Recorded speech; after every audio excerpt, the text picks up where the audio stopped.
All right, all right. How's everybody doing? Y'all okay? Y'all good? We're live. Roll call, roll call, roll call. I want to know that you're all present and accounted for.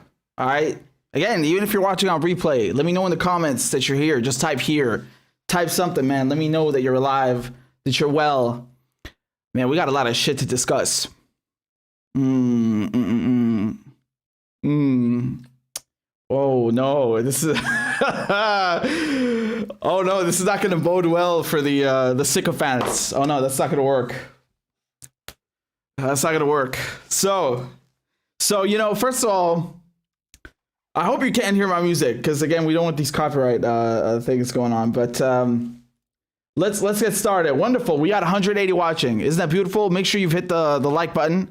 You know the thing. Go, you know the thing, as Joe Biden always says, right? I love that phrase. It means nothing and everything at the same time.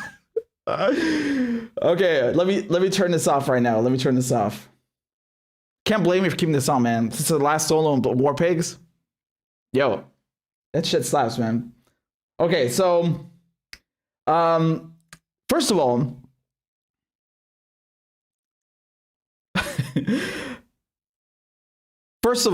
I want to wish you guys a happy Easter.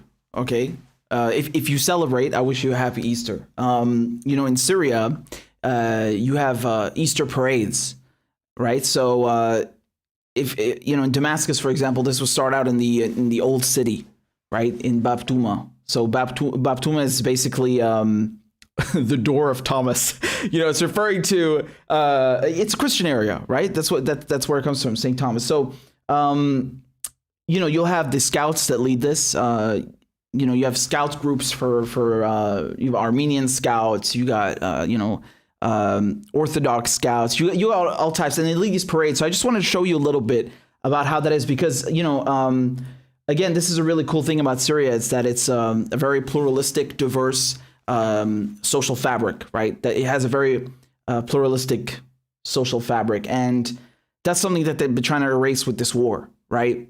So I want to show you a little bit of that. I just had a small clip pulled up over here. I think it's from 2009, but I mean, this is just to give you an idea. This is how it is every year, right? I'm pretty sure they're doing it right now, even in the middle of the war. So let me show you this real quick. I think it's pretty cool. There we go.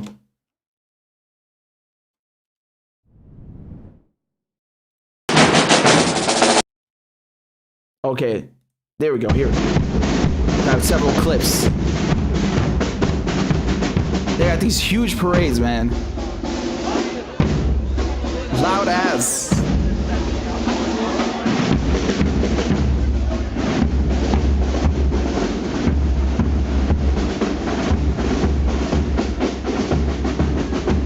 Right. So I mean, this is basically just in Damascus, but they do this all over Syria, right? They do this in you know, Tartus, Kasab, Hasake, where, you know, everywhere. But I'm just showing you from Damascus, and yeah, it's really you know, if I can just make a point here, and you know, if you go to Syria during Christmas time, you will see Christmas decorations, you know, downtown, like you would in a Christian country, for example. And I think this really speaks to the tolerance, to the coexistence. You don't see that in other countries the same way, right? You know, the way that Christians and other minorities are treated in Syria, because again, it's a majority Muslim country, is way better than how Muslims are treated or other minorities are treated in Europe or in the United States or in other Western, you know, so-called liberal democracies. I'm telling you, like, I know, because I've seen both. I've lived both. So I'm telling you that. And, you know, anyone who's been to Syria will also attest to that.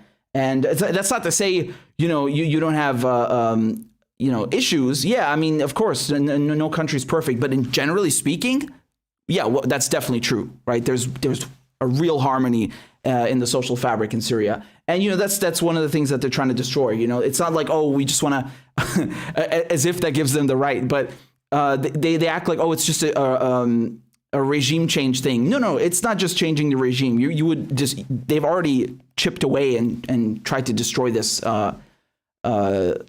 social harmony, that you had this religious and ethnic harmony. And I mean, they're literally working with Al Qaeda. People who would, you think you can do this in Idlib? You think they have Easter parades in Idlib? Yeah, I'd like to see that. So, because Idlib is under Al Qaeda control, which we'll get to in a second. We're going to talk about that. But I just wanted to show you this very quickly. And there's also this person, I think Slobodan Tomic is their name. I just found their blog by accident, but they went to Syria and they were posting really cool pictures of Easter parade there. So that was cool. And I posted some on Instagram, on Twitter as well. A bunch of pictures that I found. So yeah, just something I wanted to share with you very briefly. And happy Easter if you celebrate. So there you go. And another thing I wanted to talk about. I know you guys, you're so impatient to get to the AOC shit. No, she can wait. She can wait.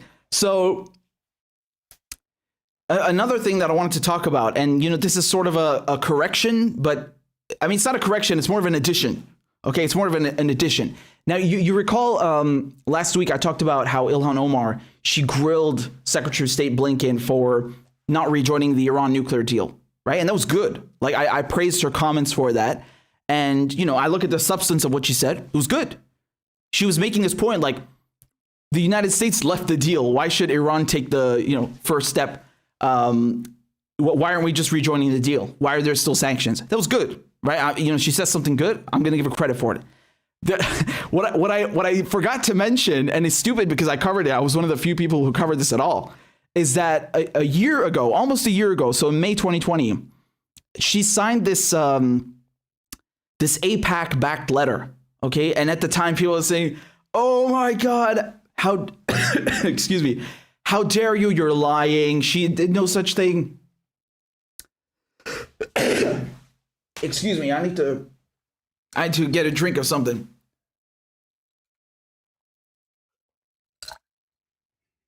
Yeah, so they were saying, "Oh my God, you're lying. She did no such thing." No, she did. She did. And by the way, here's the video that I'm talking about, right? So this is the one from last week, just a few days ago, where I'm talking about her grilling Blinken. This is from last year. This is from May 2020. Okay, so she signed. Look at that, 391 House members, right? Out of what is it, 495 or 455. So she didn't need to sign it. I mean, it's just a letter anyway. It was going to Mike Pompeo, and Mike Pompeo was going to push for an arms embargo renewal on Iran. That's what this letter was about. It's just a letter, right?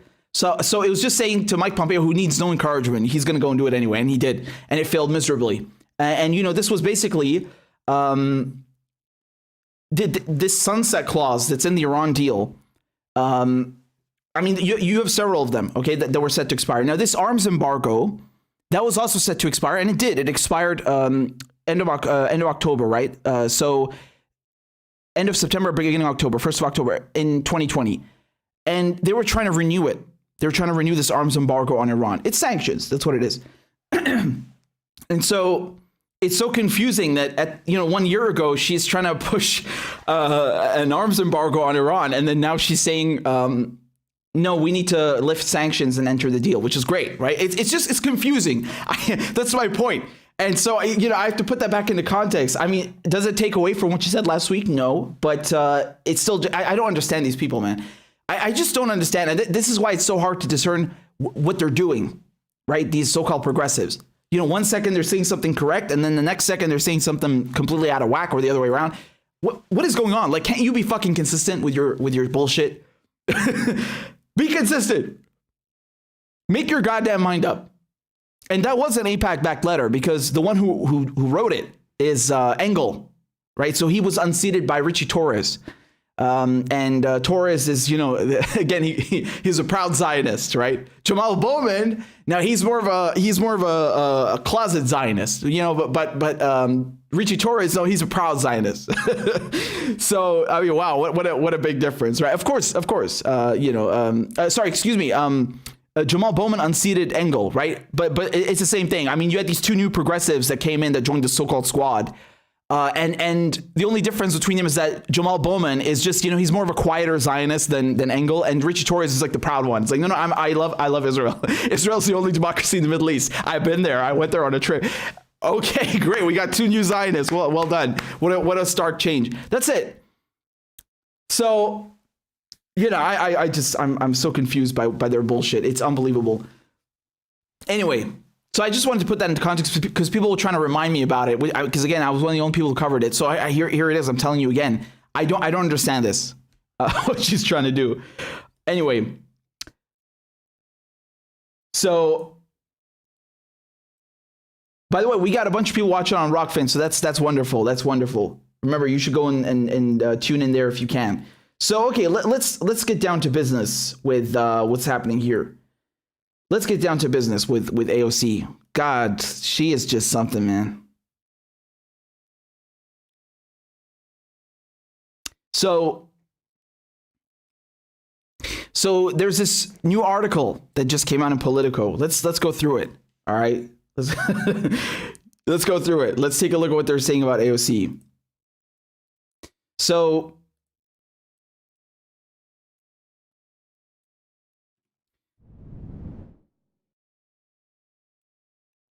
here's the title. Vulnerable Democrats fret after getting a shock. AOC's campaign cash. Oh no, what's going on here? What's going on here? So as the midterm campaign's first fundraising deadline approached this week, several vulnerable House Democrats got an unwelcome surprise in their accounts. $5,000 from Alexandria Ocasio-Cortez. The New York Democrat sent the contributions to her colleagues to help keep the House majority ahead of a tough cycle without directly contributing to the Democratic Congressional Campaign Committee, with which she's publicly clashed. Okay, so you have to understand something. AOC, she's had beef with the DCCC, and she went and formed her own PAC. Do you remember this in January? Here, this is from the Washington Post. Okay, this is from January 2020. Okay, she formed her own PAC because she didn't like this blacklisting rule that the DCC was doing. Okay, so to bypass them, what does she do this time? Instead of giving them the cash, okay, instead of giving them the cash to give to candidates, because they have about 32 candidates on their slate, she goes and gives the cash directly. Which, I mean, I don't know which is worse. I think this one is worse. What she decided to do. But both of them are crap, right? And because again, if you have a problem with the candidates and the blacklisting rule, but the people she's giving the money to, why would you go and give it to them directly? It's the same thing, right? And refusing to back progressive challengers, because what's the goal of this? Like, oh, let's keep the House blue. Why? What are you doing? I mean, the House is blue, the Senate is barely blue, the White House is blue. What are you doing with that? Apparently, you can't even override the Senate parliamentarian. You're too afraid to do that, right? They voted to pass that relief bill without the $15 minimum wage. Why? Who cares at this point? You're just like Republicans. The House goes blue, green, fucking purple. Who cares? You're all full of shit. I don't care about keeping it blue. Like, what is this going to do? You're not even helping progressives. You're helping establishment Democrats. Let's keep reading. Okay? Let's keep reading. So, some members whose campaigns got unexpected Ocasio-Cortez cash are seeking answers directly from the chair of the DCCC. So he's Sean Patrick Maloney. He's from New York. And his top staffers, all right? Apparently, they gave the aides of AOC the wire information without permission. So that's a little scandal in of itself, right? They gave the bank account information without permission. And they say here that some of them are actually refunding it. And you know why? You know why? Because this is going to, as they're saying here, it's raised awkward questions among her colleagues as some swing district Democrats fret over whether to return her money before the GOP can turn it into an attack ad. And in the article, they go into this. Why? Because basically the Republicans, the GOP, are coming along and saying, oh my God, AOC is such a socialist. Yeah, right? God almighty. They're saying, look, she's such a socialist. You see these other Democrats that are in these swing districts, right? That risk losing their seats. Look, they're also socialists. They're taking money from AOC. And so that's what these Democrats are worried about. They want to distance themselves from her. And AOC is not even a socialist to begin with. I mean, she's not even close. The Democratic Party, you have to understand something, man. The Democratic Party is a right-wing center party. Okay, that's what it is. By European standards, by international standards, by anyone's standards, right? The Republican Party and the Democratic Party, frankly, if you ask me, they're two wings of the same party. It's one party. It truly is a one-party system. But, you know, just on its own merits, the Democratic Party is a right-wing party. Whether you like that or not, it's true. That's how it is. These people are fucking right-wingers, okay? They're a little less right-wing than the Republicans, maybe. But by how much? And so in any case, to call AOC a socialist, even Bernie Sanders a socialist, I mean, Bernie Sanders is a social democrat at best, right? At best. And that's just looking at his domestic policy. At best. And you talk about socialist, because they were incorrectly, they were using those terms interchangeably. They were saying, they were calling themselves democratic socialists. No, they're social democrats. So to call themselves socialists is absurd. And I think it just speaks to how, narrow the discourses in mainstream American political politics. It's just embarrassing. It's really embarrassing. So in any case, going back to the article, okay, look at this. While some are grateful for the infusion of cash, at least 3 Democrats have so far either declined the initial transfer or said they would return the money. Check these out. Check these names out, man. Connor Lamb of Pennsylvania, Carolyn Bourdeau of Georgia, and Alyssa Slotkin of Michigan. I mean, do you know who these people are, man? You might remember Slotkin from Michigan because she was part of this like white version of the squad, which I made fun of. Slotkin is former CIA. Okay, that's who she is. She's former CIA. Do you know what she said after Biden bombed Syria just a few weeks ago? Here's what she said. Okay, this is a press release from March 1st. This is on her website. She says, Iran continues to support attacks on the United States. And she cites the February 15th one, which she talked about with the contractors and the embassy. She says the airstrike on militia camps just over the Syrian border was a proportionate response, but it signaled that the United States won't sit by while our interests and allies are attacked. I'm glad that the administration informed senior members of Congress before the attack took place, something that was missing in similar actions taken by the Trump administration. I mean, and then she goes on with the propaganda, right? How will this administration handle Iran's bellicose behavior from nuclear issues to its ballistic missiles program, to its support for terrorism? Oh, okay, so you're basically, Netanyahu with a different name. Okay, I get it. This is who AOC is giving money to. A fucking parrot that is just repeating Zionist talking points and is glad that Biden bombed Syria. She's glad that he informed them before doing it, right? Like as if that makes it any better. Oh, thanks for letting us know. I mean, yeah, if you want to look at it from a constitutional point of view and you want to look at it from a domestic point of view, yeah, I guess so. Because Trump tried to justify his bombing, his assassination of Soleimani with the 2002 AUMF. I mean, it's just just stretching the AUMF. Like, no one agrees with that. I mean, it's absurd. But what is this? This is who AOC is giving money to? Why the fuck would you fund an imperialist like that? What is wrong with you? I don't care about keeping the house blue. You're keeping it fucking warmonger red. I mean, what is that? What is that?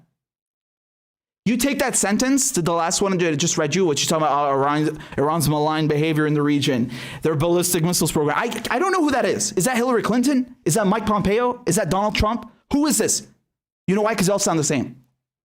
They all sound the fucking same. And that's who she's giving money to. All right?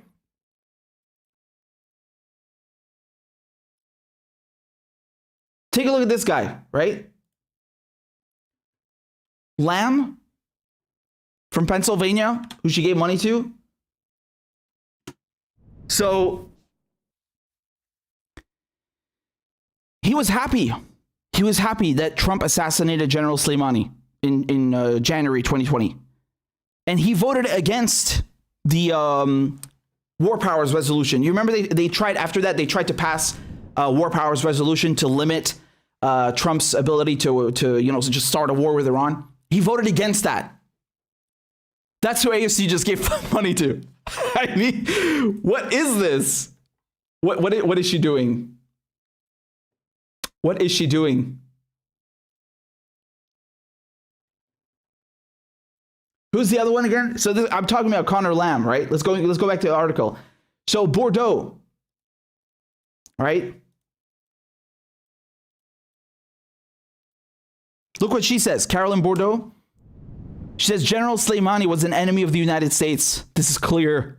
What's unclear is the strategy going forward. The president owes us an explanation and Congress must prepare to check the president.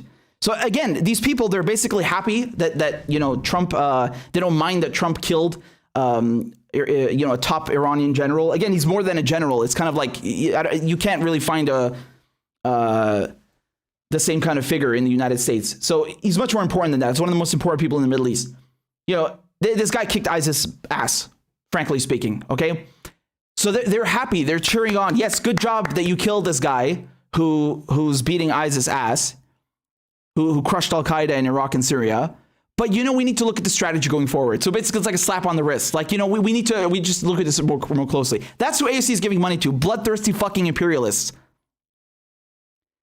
I mean, you want me to sit here and accept this? You are on some fucking crack. You are on fucking crack if you think I'm going to sit here and accept this. The only reason that you don't have a black flag flying over Syria, that Christians, that other minorities have not had their fucking heads chopped off, is because of people like Soleimani. Whether you like that or not, that's a truth. That's a fact.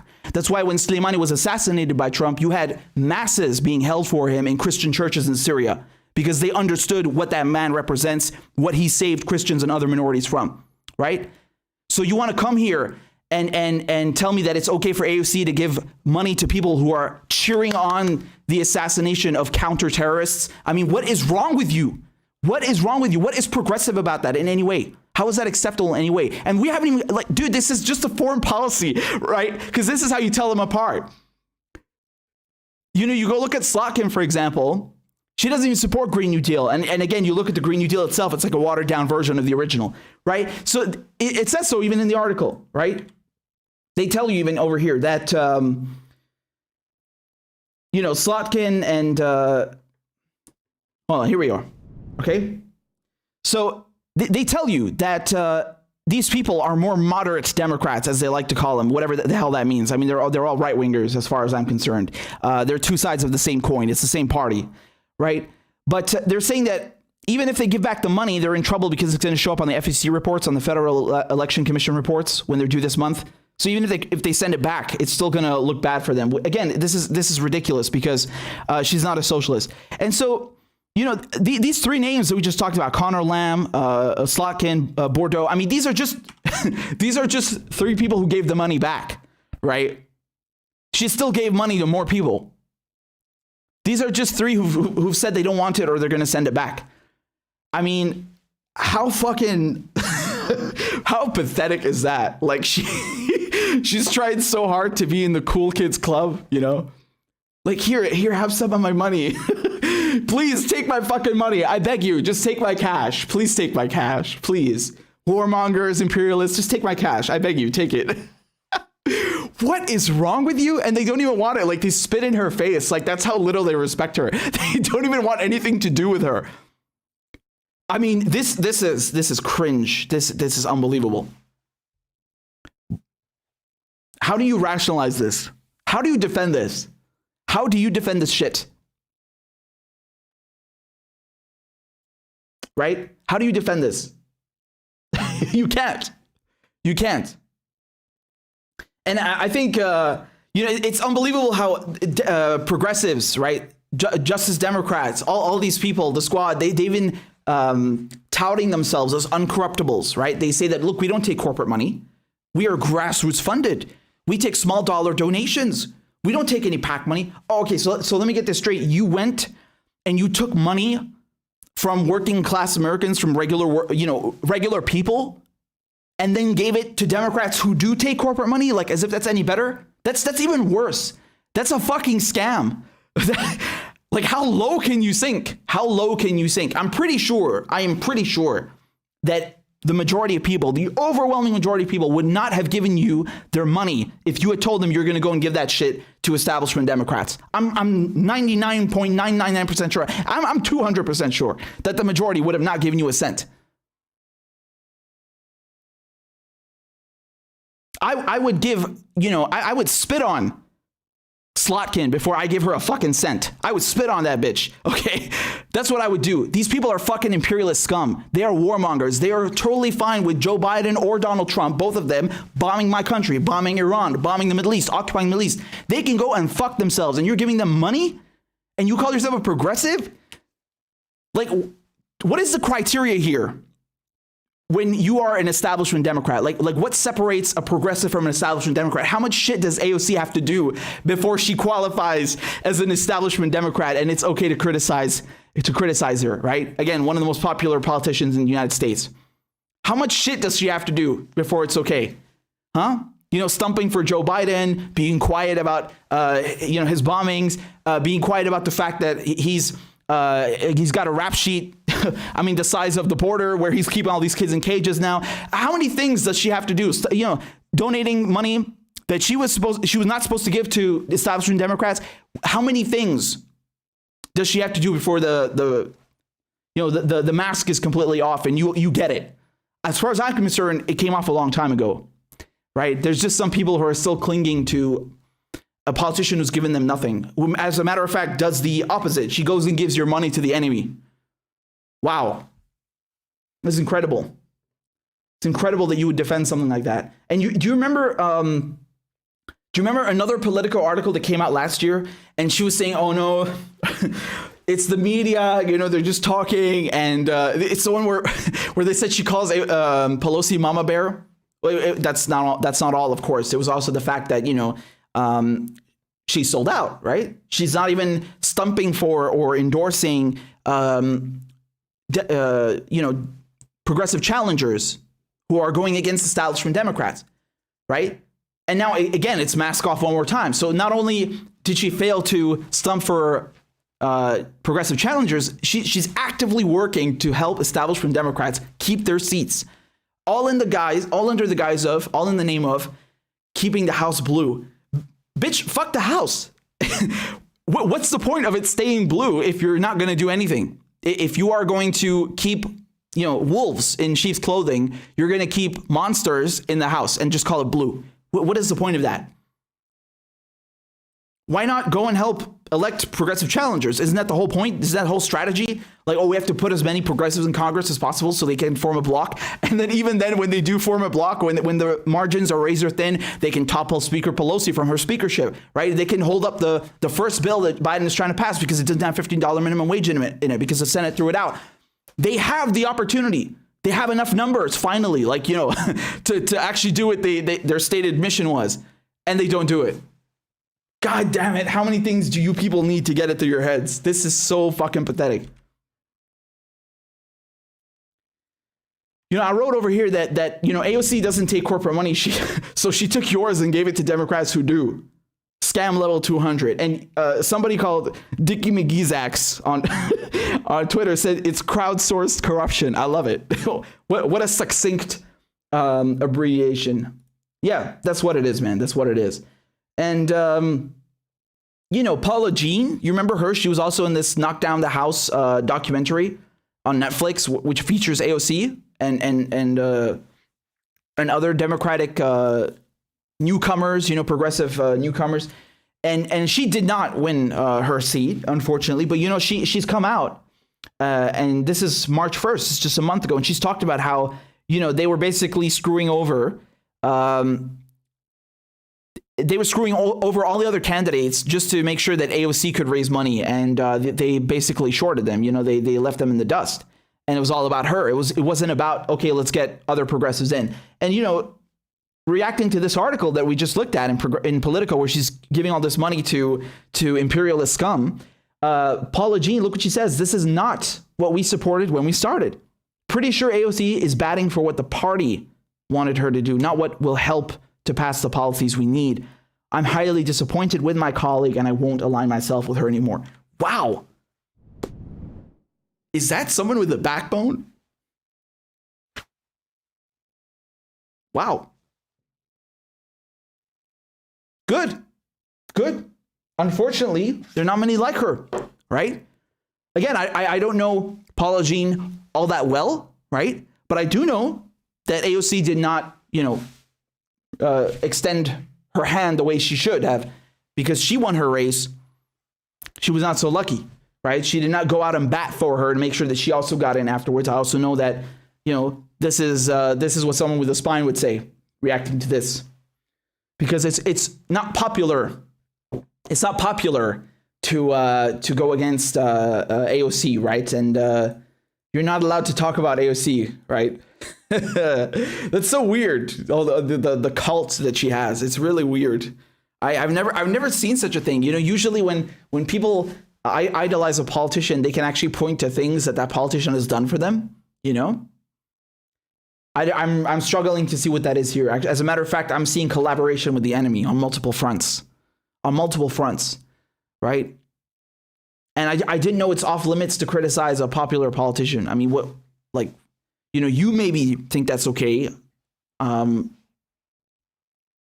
don't think that she's off limits. If AOC was an old white dude, do you think that she would get away with half the shit? No. We'd be putting her on blast. I mean, I am putting her on blast because she deserves it, because she pretends to be the progressive champion, right? She's the most popular person in the squad. She's the most popular politician in the Democratic Party. I mean, aside, after Bernie Sanders, although he's an independent. So again, you can pick one. But if this is the face of the left wing of the Democratic Party, I mean, this is a joke. You have to call this out. And this is corrupt, what she's doing here, shifting around money and giving it to the enemy. This is corrupt. That's not what the people who gave her the money signed up for, I'm pretty sure. So, if again, it's weird. The comments like, oh, are you obsessed with AOC? No one asks me if I'm obsessed with Joe Biden or, Blinken, and I criticize them equally, if not more. It's weird, right? Is it because they have a penis? Is that the only discerning factor why I would not be obsessed with them? Right? It's like, what does that mean? Like, oh, you're criticizing AOC because you have like some suppressed sexual obsession. No, it's because she's full of shit, and you don't want to see that, and you're giving her cover. No. So that doesn't really change anything I just said. These are facts, okay? And unless she comes out and provides proof that all this article in Politico is false, well then, I mean, I have no reason to see that it's not true. And the other thing is that this is another nail in the coffin. It's a final nail in the coffin, as a matter of fact. I mean, there's so much shit. At this point. You're really deluding yourself if you think these people are your friends. And somebody eloquently pointed out underneath, again, I forgive me, I can't remember their name, but, the thing with putting so much faith and, stock into politicians, yeah, it's bad. It's bad. And it leads to shit like this, right? And I told you about this. I warned you about this after Bernie Sanders when he rolled over for Joe Biden. I said, look, man, this is what happens when you have like one person leading the movement, or is de facto leading the movement, if not, explicitly, then implicitly. And if you have someone on the face of it, it's not going to work, man, right? And that's just one part of it. But yeah, that's why you shouldn't, idolize politicians. It's going to lead to problems like this, right? Because there are people just like they're not going to want to see otherwise, and separate the policies from the person, and they're going to be obsessed and think that any sort of criticism is bad faith, right? No pun intended, as she says. So there you go. I mean, it's disgusting, but I'm not surprised that she would do this. What on earth? I mean, look who she's giving the money to. Slotkin, a fucking CIA. A former CIA spy who was talking about, she's cool with Biden bombing Syria. Like, go to hell. Seriously, go to hell. Oh, they're so revolting, these people, right? What a revolting cesspit. I don't understand how someone can work there. I really don't. Like, I'm covering this and I'm disgusted. How can you go and work there with these people and look at them every day? I don't get that. So, we've got a tip over here on Rockfan from Katie and Nick. Thank you, Katie and Nick. I appreciate it very much. We all got another one from Anna. Anna says, fun fact, Ron Placone went to school with Connor Lamb. My condolences. You two should do a show together again soon. Absolutely, we should. Ron is awesome. I haven't had him on yet, and I think he's dope. Emblem Fates is kind of ironic.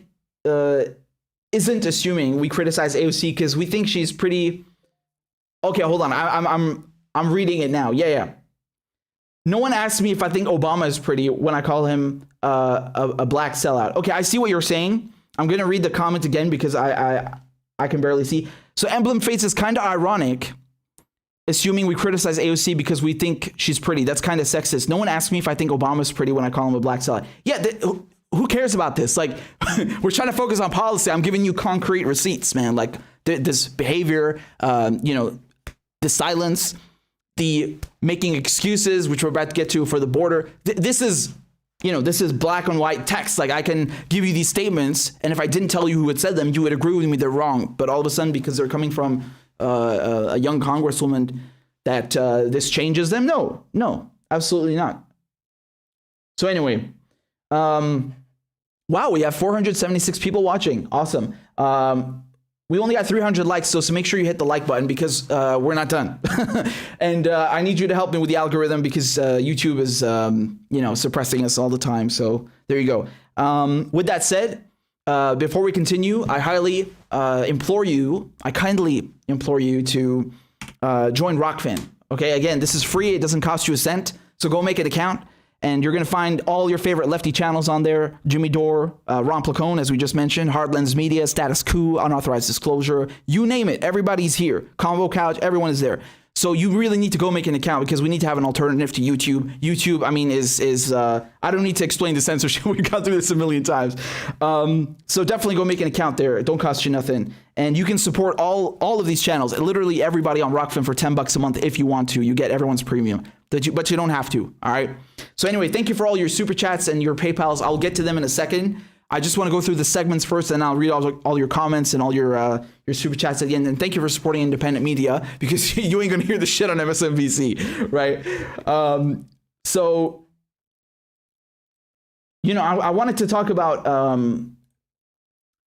Just give me a second to close this out over here. Give me a second to close this out. So okay. So today marks 11 years, okay, since the collateral murder video was published by WikiLeaks. This is the video I'm talking about, okay? Again, if you go and try and watch it on YouTube, look what they tell you. Sign in to confirm your age, okay? That's what they tell you over here. There, I think you can see it now. Sign in to confirm your age. This is a form of censorship, if you ask me. Right? Because they're putting roadblocks for you not to see what this video is about. You've seen it, right? It's from an Apache, it's from a helicopter gunship, and they basically gunned down 2 Reuters journalists and Iraqi civilians and children. And they're laughing and they're joking in the video, and they say things like, "Oh, well, it's their fault for bringing their kids into a battle," and they're you can hear how bloodthirsty they are. I mean, this is really a video that kind of radicalized me, that really makes me sick to my stomach every time I watch it, And the cover-up is really important to understand. There was a cover-up. So this wasn't just a war crime. There was a cover-up as well, okay? Of course, no one's ever been punished for this, huh? And so the cover-up, I can tell you about that because, I mean, when I was covering the Assange trial, in September, October 2020, just a few months ago, one of the people that we heard from, I'll pull this up for you, right? One of the people that we heard from was the Reuters bureau chief in Baghdad at the time, Dean Yates, and he submitted a written statement, okay? And this is what he said. This was read out by one of the lawyers for the defense, Fitzgerald, right? So Yates talks about him being the bureau chief in Baghdad when the events shown in collateral murder video published by WikiLeaks took place. 2 Reuters journalists were among those massacred by the U.S. helicopter, okay? The U.S. military tried to cover up the war crime, alleging a clash with militants, okay? After killing 2 journalists, 20 Iraqi civilians, and wounding 2 children. Several attempts by Yates to obtain footage, including a Freedom of Information Act, failed, right? And hence, that's the importance of WikiLeaks publishing the video, because a lot, this is important to understand because people try to malign WikiLeaks for publishing classified information. No, they covered this shit up, right? He even tried with the Freedom of Information Act request to get the video to know what happened to his colleagues, his staff, and they blocked him. And not just that, he went and actually saw the army, right? So, again, Yates said that what Assange did was 100% an act of truth-telling, exposing to the world what the war in Iraq, in fact, was and how the U.S. military behaved and lied, right? And the two journalists we're talking about are Namir and Saeed. And, you know, basically when he went to the U.S. military to ask about what happened, why his journalists had been killed, they lied to him and they only showed him the first couple of minutes of the video, right? So you have to understand, he had never seen the full video until WikiLeaks published it. And for years, he thought that, oh man, it's, you know, they were just in the wrong place at the wrong time. Maybe because the camera looked suspicious, you know, they got killed and it was their fault, or they were peeking around the corner or something, you know, and trying to like rationalize why and how his colleagues were killed. And he only saw the video after WikiLeaks had published it. And then he finally understood, wow, these motherfuckers lied to me. That's why they refused to show me the full video. That's why I never heard this audio from the gunship of them laughing and joking about it, and then shooting the vehicle that came to rescue them, right? And it gave him tons of anxiety and psychological distress, as you can imagine, right? So another reason why this video is important, it's not just anecdotal, it's not just about Dean Yates and his colleagues, which is horrific enough, because anyone who watches this video knows why it's so terrible. But, you know, I want to show you this as well from Josh Dougherty from Iraq Body Count, right? So I had Josh on my show to talk about the Assange trial, and Iraq Body Count is one of the media partners that worked with WikiLeaks, right? So thanks to Chelsea Manning, Iraq Body Count, they were able to gather around 15,000 additional deaths, right? Because of that. And this is, I mean, you know, these are people whose lives we would have forgotten about otherwise. It's horrific. And I just want to show you something that Josh wrote in December. So just, you know, 4 months ago, about the Assange trial. And, you know, I think this is a really important point that he makes here. So he says over here that as valuable as the types of information described above already is, the contribution of the Iraq war logs goes well beyond the new deaths they revealed. For example, the single most famous WikiLeaks publication is probably the collateral murder video, released some months prior to the war logs, showing U.S. helicopters gunning down a group of men in Baghdad, including two Reuters journalists. The video captured worldwide attention. The public was aghast at how casually, even eagerly, civilians were gunned down, effectively executed from above. But the video did not actually reveal any new deaths that weren't already known. The incident had been reported before, and that Reuters journalist had died. But the previous reports were relatively vague and didn't capture the true nature, brutality, or specifics of the incident the way the video did. Not only did the video corroborate the deaths previously known, it also shed new light on them in a way previous reporting could not. And that is such an important point, right? That's such an important point. It's true, right? Because, you know, you might see some obscure line in a newspaper that, oh, you know, two Reuters journalists were gunned down, but no one understood how this happened, the context, and how chilling the circumstances were until they actually saw that video. It put everything into perspective, right? And that's just one video. That's just one thing that we know of, right? So, I mean, you really can't overstate the importance of the collateral murder video. It's really, I think most people in the world know WikiLeaks because of this video, right? And it's again, one of many reasons, one of the most principal reasons that Assange is being persecuted, that he's in jail, because he showed that, you know, these wars, they're not actually nation building. They're not bringing democracy. They're a bloodbath, and the murders are being covered up, and, you know, no one is being held accountable. I mean, I think most sensible people knew that already, but now we had actual evidence of it. We could actually see it and listen to it. And you know, it's undeniable. And, you know, the prosecution, they say that they're not prosecuting him because of that. You know, this is so interesting. It really shows you how fucking dirty and evil they are. They're saying, no, we're not prosecuting Assange because he exposed war crimes. Like, you know, as if they're morally conscious. No.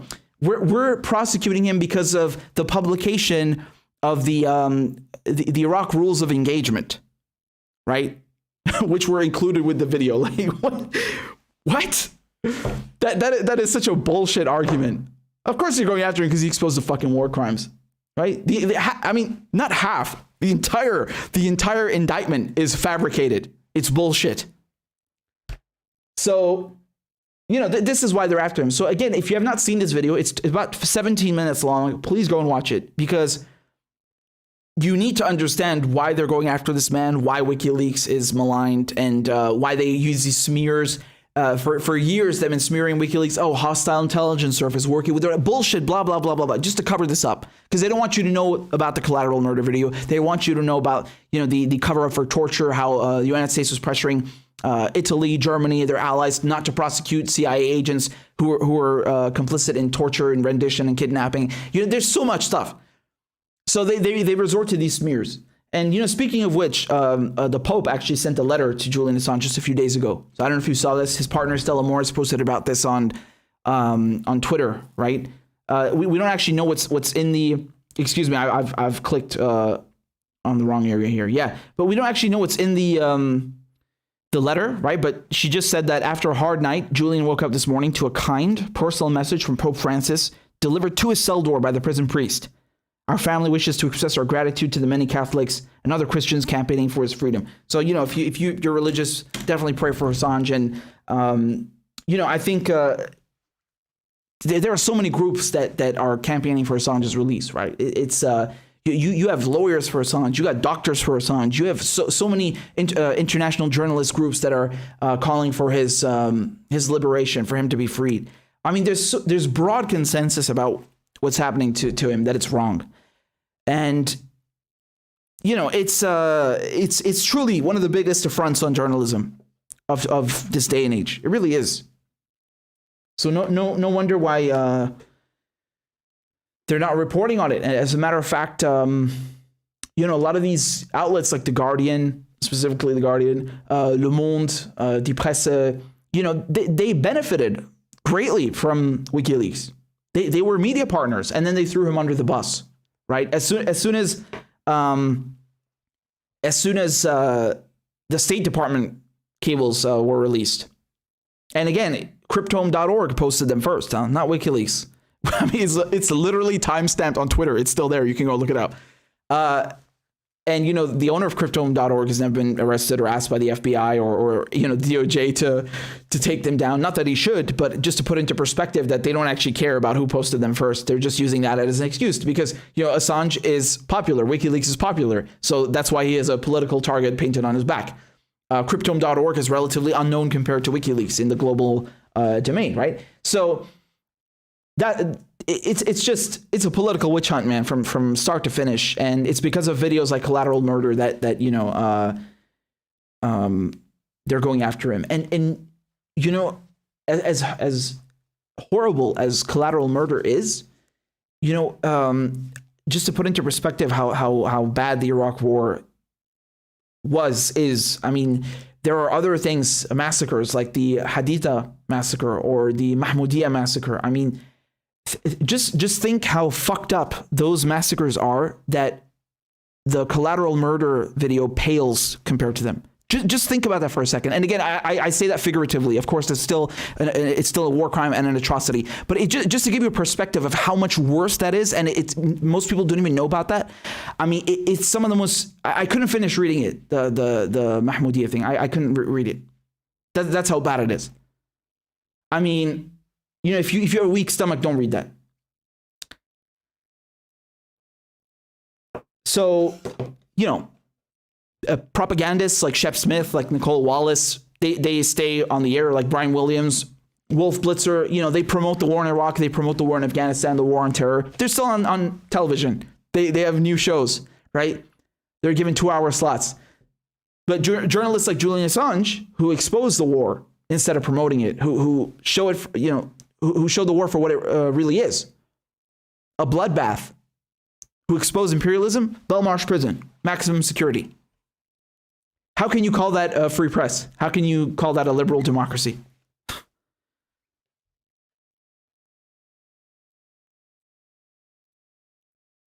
So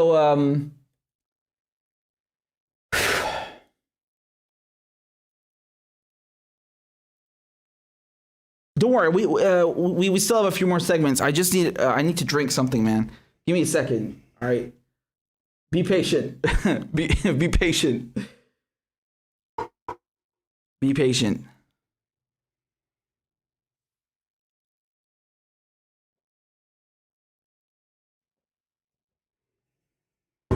So again, I'll get to the majority. I'll get to all of your comments once we're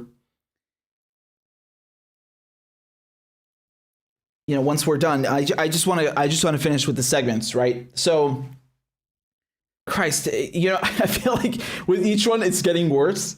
With each one we cover, it just gets worse. So, okay.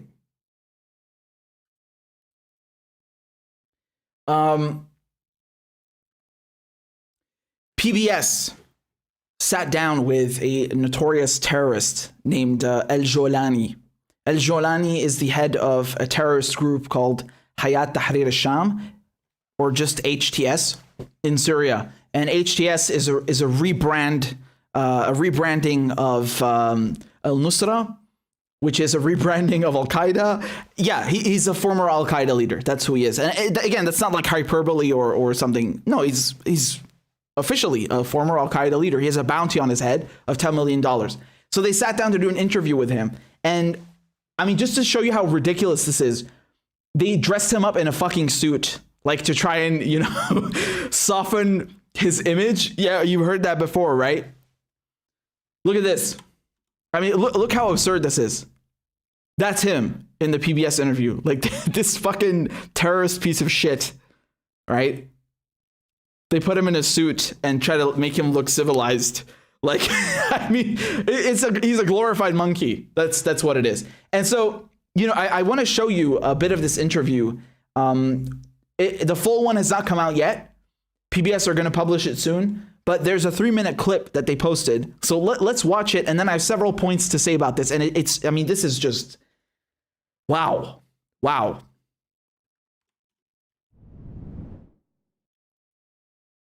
You're recognized, you're designated as a terrorist by the United States, by the United Nations, by many governments.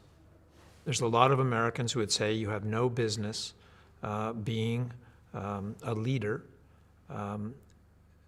as a terrorist. What do you say to them? أولا نحن لا نتصرف كحكام في المنطقة، نحن جزء من الثورة السورية بشكل كامل. يعني الثورة السورية ليست تختصر في شخص، يعني وإنما هي ثورة شعب بأكمله. يعني الأمر الآخر هذا تصنيف جائر، وهو تصنيف سياسي، يعني ليس له يعني وجه من الحق والمصداقية. يعني لأن نحن من خلال مسيرتنا في هذه الثورة خلال 10 سنوات لم نشكل أي تهديد على المجتمع الغربي أو المجتمع الأوروبي، لا تهديد أمني ولا تهديد اقتصادي ولا أي شيء. فبالتالي هذا التصنيف يعني يبدو أنه مسيس. يعني ونحن ندعو الدول التي قامت بمثل هكذا إجراءات أن تراجع سياساتها تجاه هذه الثورة. You have in the past said that you were determined to fight the United States and its allies. Have you changed? يعني نحن كنا ننتقد بعض السياسات الغربية في المنطقة، نعم. أما أن نشن حربا على الولايات المتحدة أو الأوروبيين من خلال سوريا فهذا الأمر ليس بصحيح. لم نقل أن نحن نريد أن نحارب، لم نقل هذا. ثم نحن نريد أن نناقش مسألة يعني أيضا، ما هو تعريف الإرهاب؟ يعني الإرهاب ما هو تعريفه؟ يعني اليوم كل دولة لديها لائحة للإرهاب. أي يعني شخصية أو جهة تدعي خصومتها مثلا، تعريف الإرهاب العملي هو قتل الأبرياء والأطفال والمساكين والنساء وما إلى ذلك، والاعتداء على أملاك الناس.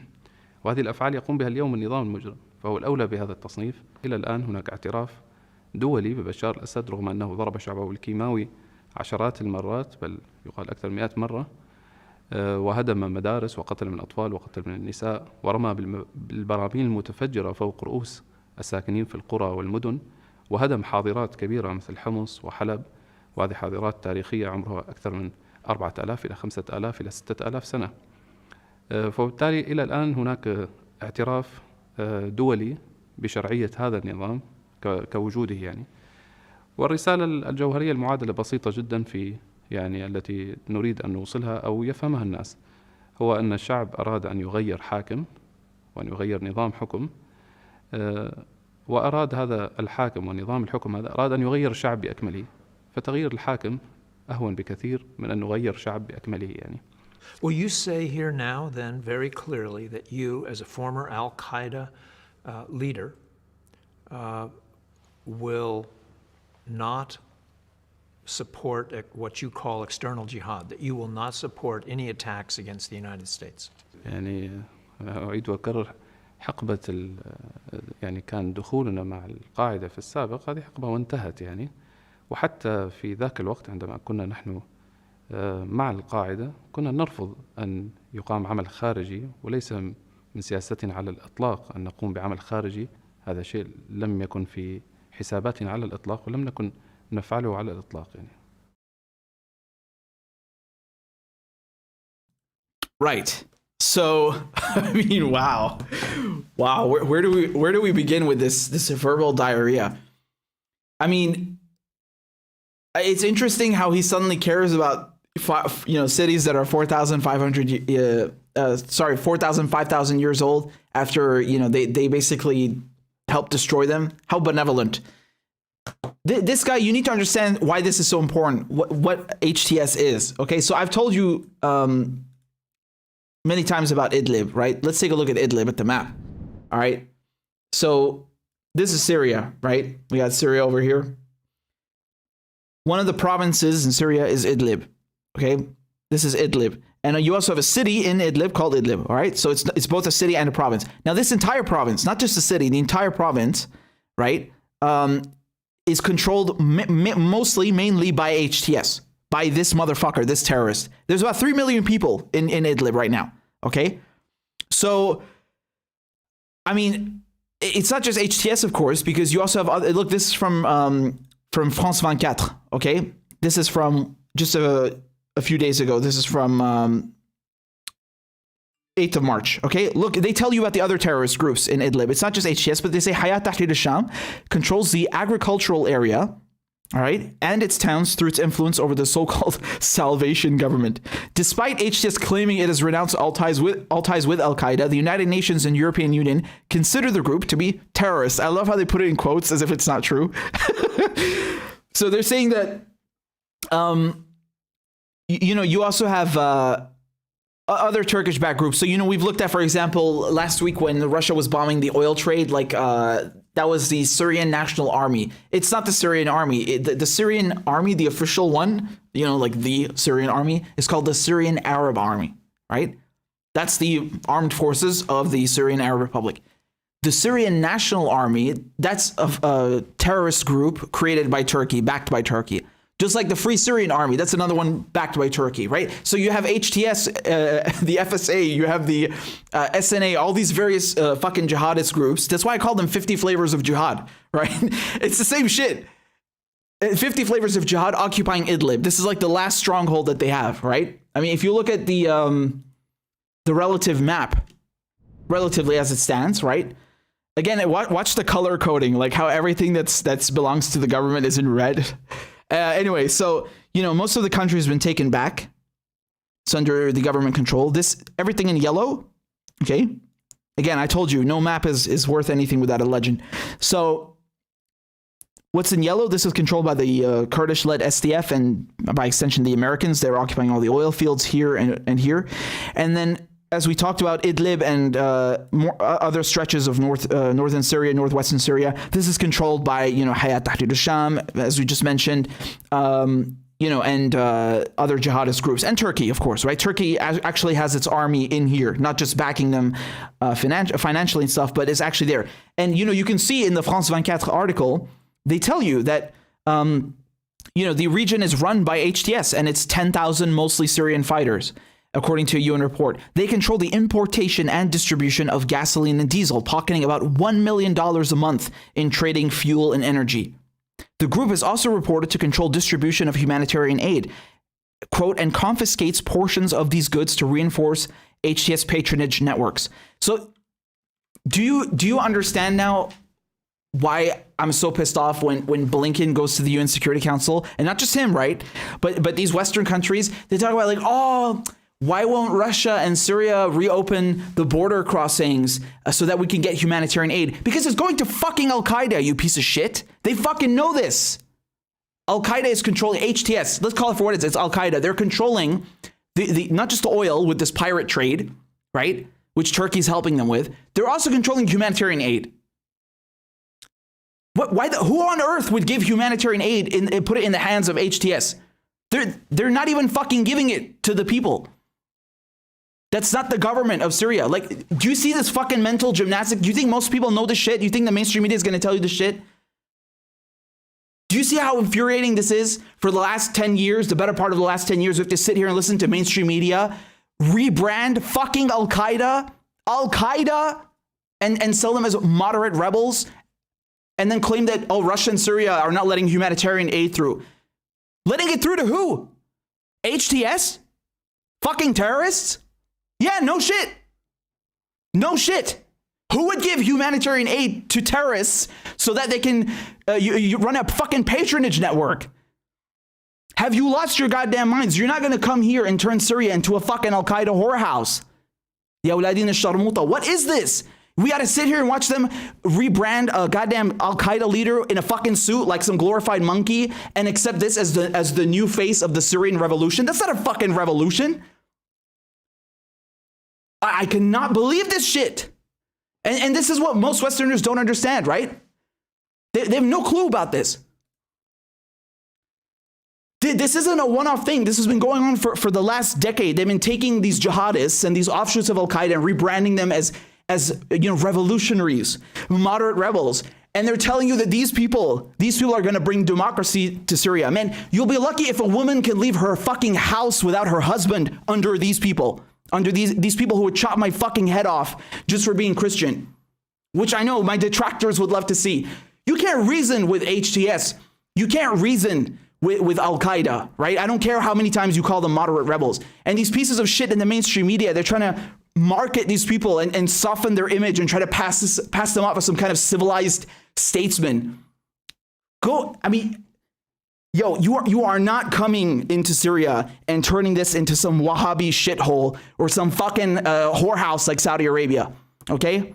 They're bombing, they're sanctioning, they're occupying Syria in the name of defeating Daesh, and they even have a Twitter account for their illegal occupation, and then they turn around and prop up another flavor of jihad at the same time. Like, they're not even hiding it. They're openly telling you this terrorist piece of shit who chops off little boys' heads is an asset to the United States. That's what it is, man. Al-Qaeda is created by America. It's a creation of the United States. The West funds these groups in order to overthrow governments they don't like and put puppets in their place. That's what it's all about. I mean, this is unbelievable, right? And if you look at this very report from PBS, okay, look at what it says, man. James Jeffrey, okay. James Jeffrey, who served as U.S. ambassador under both Republican and Democrat administrations, and most recently as special representative for Syria engagement and special envoy to the global coalition to defeat ISIS, during the Trump administration told Smith that Jolani's organization was an asset to America's strategy in Idlib. Okay, so again, this guy is a former U.S. ambassador. He's telling you that this terrorist piece of shit over here is an asset. He's an asset to the United States. I mean, what am I supposed to say to that? This is frankly unbelievable. Look what he says. They are the least bad option of the various options on Idlib. And Idlib is one of the most important places in Syria, which is one of the most important places right now in the Middle East. Really, so I mean, they're just openly telling you, like, yeah, we prefer Al-Qaeda to Bashar al-Assad. Wow. Like I cannot even. This sounds so absurd. I think most people do not even, it goes over their heads. They just cannot grasp how fucking nuts this is. You have a former US ambassador telling you that they prefer Al-Qaeda and that Al-Qaeda is an asset to the United States. Is this surprising? I mean, you know, we're talking about the United States, which helped fund the Mujahideen, right? Who by extension became Al-Qaeda to fight the Soviets originally. They created these motherfuckers. They created this disease. And you want to come here and tell me that, you know, they're trying to bring democracy and you know, a peaceful transition of power to Syria? What is this, man? There's nothing peaceful about this. There's nothing democratic about this. This is not a revolution. This is a CIA proxy. These are fucking head choppers, man. These are fucking head choppers. Look at him. You know what's hilarious? I think this is absolutely hilarious. There's an official, look, this is the official Arabic language account of the US DOS Rewards for Justice program. And they they posted like, you know, wow, you look really good in your new suit, Jolani, but you know, that doesn't change anything, and there's still a $10 million reward out for you. So if you have any tips, just reach us with this number. So again, I mean, it's absurd. You know, on one hand, they're telling you that they're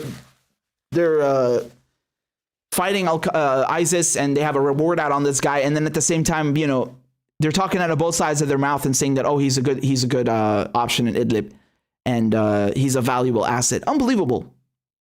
It's unbelievable. I mean, I cannot reason with these motherfuckers. I really cannot reason with these motherfuckers. These people, they are the scum of the earth, right? James Jeffrey, Robert Ford, they're the scum of the earth. They are vermin. They come into our country, you know, they try to stir up religious hatred, racial hatred, sectarian violence. They try to prop up groups like Al-Qaeda. They try to prop up this piece of fucking shit, Jolani.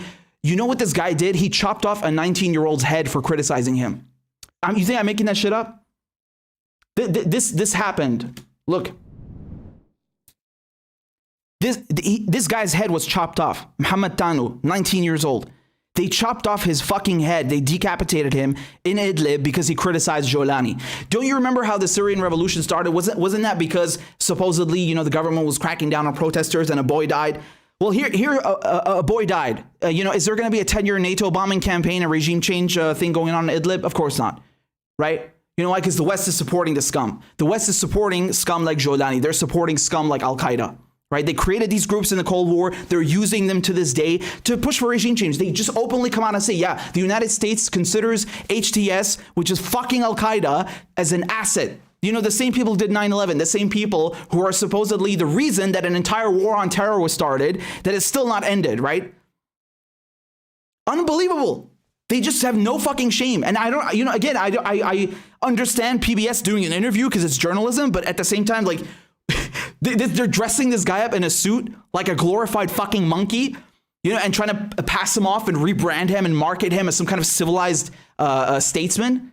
He's a fucking terrorist. There's a $10 million bounty on his head. He was, you know, they say that, oh, we have to go and kill Soleimani because he was targeting American soldiers. Motherfucker, this guy was too. You don't seem to have a problem with him. Could it be because he's pushing your agenda in Syria? Oh, that's why. You know, Soleimani was going against U.S. interests in Syria and the Middle East. This motherfucker is going with U.S. interests. He's implementing Turkish and U.S. interests in the Middle East. That's why. God damn it, man. God damn it.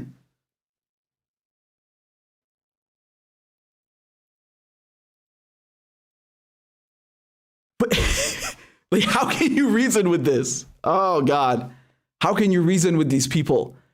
How can you reason? And then we have to come here and listen to this shit from the mainstream media day in and day out about how, you know, there's a revolution in Syria. This is the revolution. It's Al-Qaeda. There is no revolution or uprising in Syria.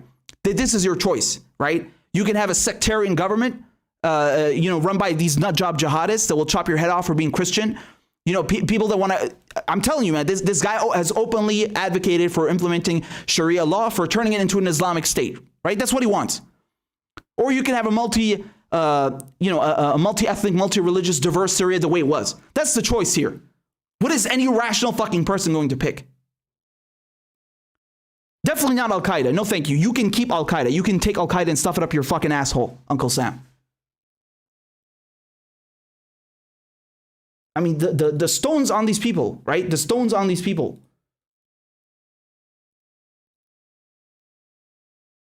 I'm so disgusted by this. And it's like this receives no attention. That a former US ambassador is like openly saying, yeah, you know, this guy's an asset. Like, no one cares. Just Google it. There's no articles about this. There's nothing, nothing. There's just the PBS article. That's it. Like, this is a scandal. Could you imagine if Bashar al-Assad was saying that, yeah, we consider al-Qaeda to be an asset, which is what they accuse Saddam of, right? You know, again, Saddam also running a secular Ba'athist government, which is like diametrically opposed to ISIS, to Al-Qaeda, their arch enemies. And then they were accusing him of that nonetheless. And people just bought it. Like, yeah, look, he's harboring terrorists, even though they have beef. They have nothing to do with each other. They went to war with Iraq because of that, right? Because of two reasons. They said he has weapons of mass destruction and he's working with Al-Qaeda. Both of them bullshit. They destroyed Iraq because of that lie. But it's totally fine for the United States to literally, effectively, in actuality, work with Al-Qaeda. I mean, this is, you can't make this shit up, man. You can't make this up.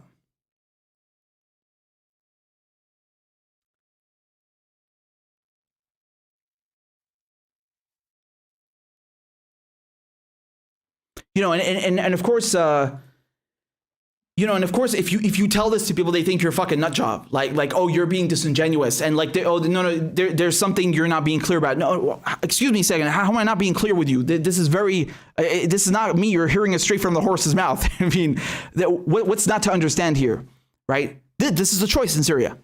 This is the choice in Syria.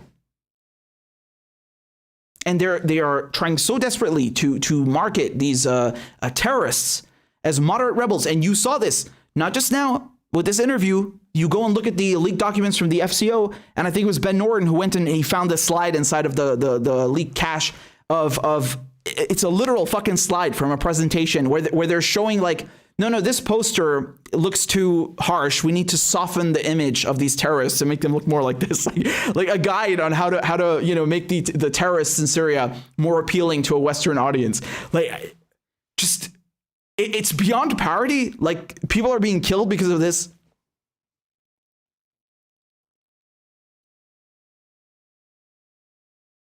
And it's not even like you know oh, what would happen to Christians? The number one victims are other Muslims, as with all terrorism, right? As with all of the proxies, the wars, the bombings, all of the imperialism from the United States and Britain. The number one victims, they're Muslims, right? Everyone is suffering under this shit. No one wants Al-Qaeda or your fucking rebranding of it. I don't care how many times you change the name. We know who these people are.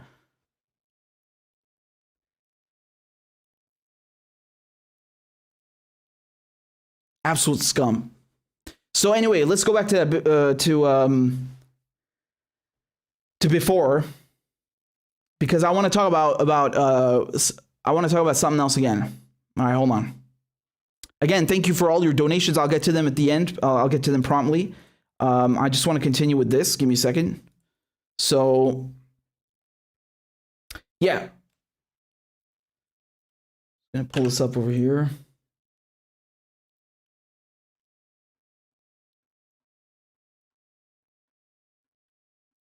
Oh, boy. She just cannot stop, man. You already know. You already know. Okay,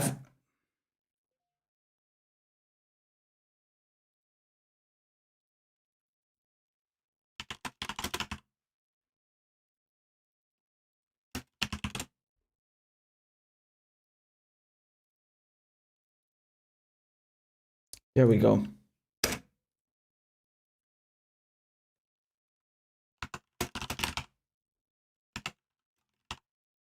Okay, so the fact. Yeah, you heard her. You already know what we're going to talk about. So, you know, AOC, she's trying to justify the border camps that Joe Biden is running. So now that Joe Biden has not only continued the same policies as Trump, he's even reopened the exact same facilities as we saw in Carrizo, Texas, Donna. I mean, it's astonishing the way she's trying to rationalize this. So let me just play you a clip from her town hall. Now this thing is an hour long. You could go and watch the entire thing if you want. It's not going to change anything about what she's saying. This is not being taken out of context in any capacity whatsoever. Listen to what she's saying. Okay, it's truly, I mean, wow. That this keeps happening over and over and over again is a political failure by both parties. And I want to be very clear about that, because I don't want to draw false equivalence.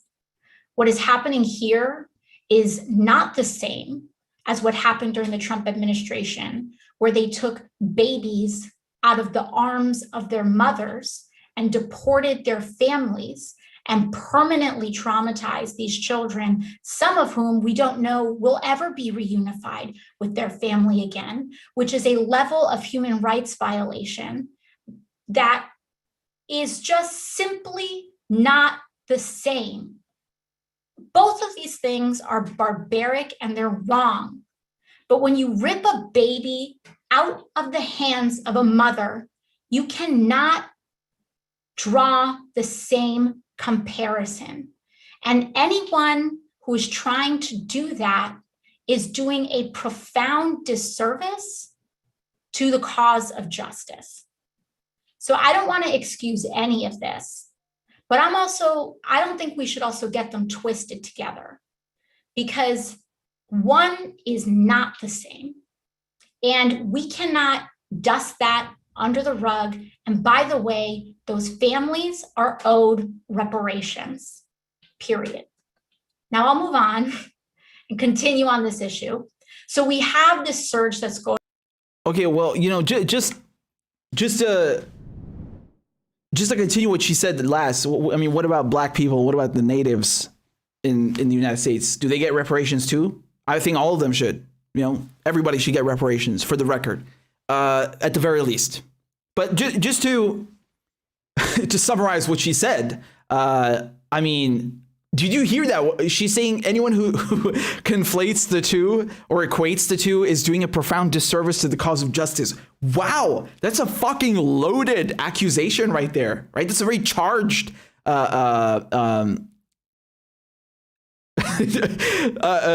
that she's saying. Wow, like this is not just your bad faith actor. No. You are doing a profound disservice to the cause of justice. I rest my case. Wow. Okay. First of all, you're full of shit, because this is exactly the same as what is happening under Trump, as what was happening under Trump. She criticized Donald Trump for running concentration camps. She said this on several occasions, not just once. Let me show you. Okay. For example, I showed you last time. She said this several times in June and July of 2019, specifically. So this is one tweet, for example. She's saying that these are concentration camps, right? Said, according to concentration camp experts, people begin to die due to overcrowding, neglect, and shortage of resources. We saw all three of those signs on our trip yesterday. Another person died yesterday, and those are the deaths we know about. Okay, well, I don't see anywhere in her tweet anything about babies being ripped from the arms of their mothers. Now, yes, I mean, that's a terrible thing in of itself, but she did not say that was a condition or a discerning factor when deciding what a concentration camp is and isn't, right? She didn't say that. She said, look, it's because of overcrowding, neglect, shortage of resources, people being crammed together. That's what she says, right? But now she's saying, no. I mean, it's because of the babies. This is all because of the babies being ripped from their mother's arms under Trump. That's not happening anymore now, so they're not the same. What? Yeah, but what about this? What about the overcrowding? What about the shortage of resources? That's still happening. That's still happening. There's no difference. They just put a fucking TV in the cage now. And they remove the metal and they put plexiglass and plastic instead. It's still a cage. There's still overcrowding. There's still a shortage of resources, effectively, because you can't cope with it. That's what happens when you pay private corporations to run prisons and you spend all your money bombing other countries. Yeah, you're going to have a shortage of resources because everyone's corrupt. I mean, you have the resources. They're just being siphoned away. They're being stolen. So, what's going on here? Either she's genuinely convinced that what makes a concentration camp is the fact that babies are being ripped from their mother's arms, or she's a fucking hypocrite and she's a liar, right? That's the only way I can rationalize this, because this term concentration camp has completely disappeared from her lexicon, from her vocabulary. Yes? It's disappeared. Did you hear that? When she addressed it now, did you hear it, in the previous rant she did on Instagram Live? Did you see it in any of her tweets? It's gone. It's gone. And she's insisting, how dare you equate the two? You're doing a profound disservice to the cause of justice. Wow. Wow. I mean, those conditions look identical to me. That is the same. Again, they just put a TV in there, and the frames of the cages are literally still the same. They just replaced them from metal to I don't know what that is, plexiglass. I'm not sure what the material is, but I want to address something else, because she is saying that the policy of family separation, child separation, has been done away with under Trump, under Biden, right? Freudian slip, they're the fucking same. She's lying. So now, let me break this down for you. Now, what's happening, you still have unaccompanied minors in the United States. There is still family separation. The only difference is that instead of the US federal agents doing it inside the United States, Biden has resolved to forcing families to part ways before their children even enter the United States. Right? Because now, look at this. This is from the BBC. Okay. So they're saying now that Mr. Biden, let me read it from here. So how do Biden policies differ from Trump? Under a pandemic-related health order called Title 42, the previous president's administration automatically deported anyone caught illegally crossing the border. Mr. Biden has applied the order to adults and families, but not to unaccompanied children. Okay, so Mr. Trump had previously sought to deter immigration by arresting migrant families and separating the children, including infants and babies, to be housed with minors who had not been brought to the border by their parent or legal guardian.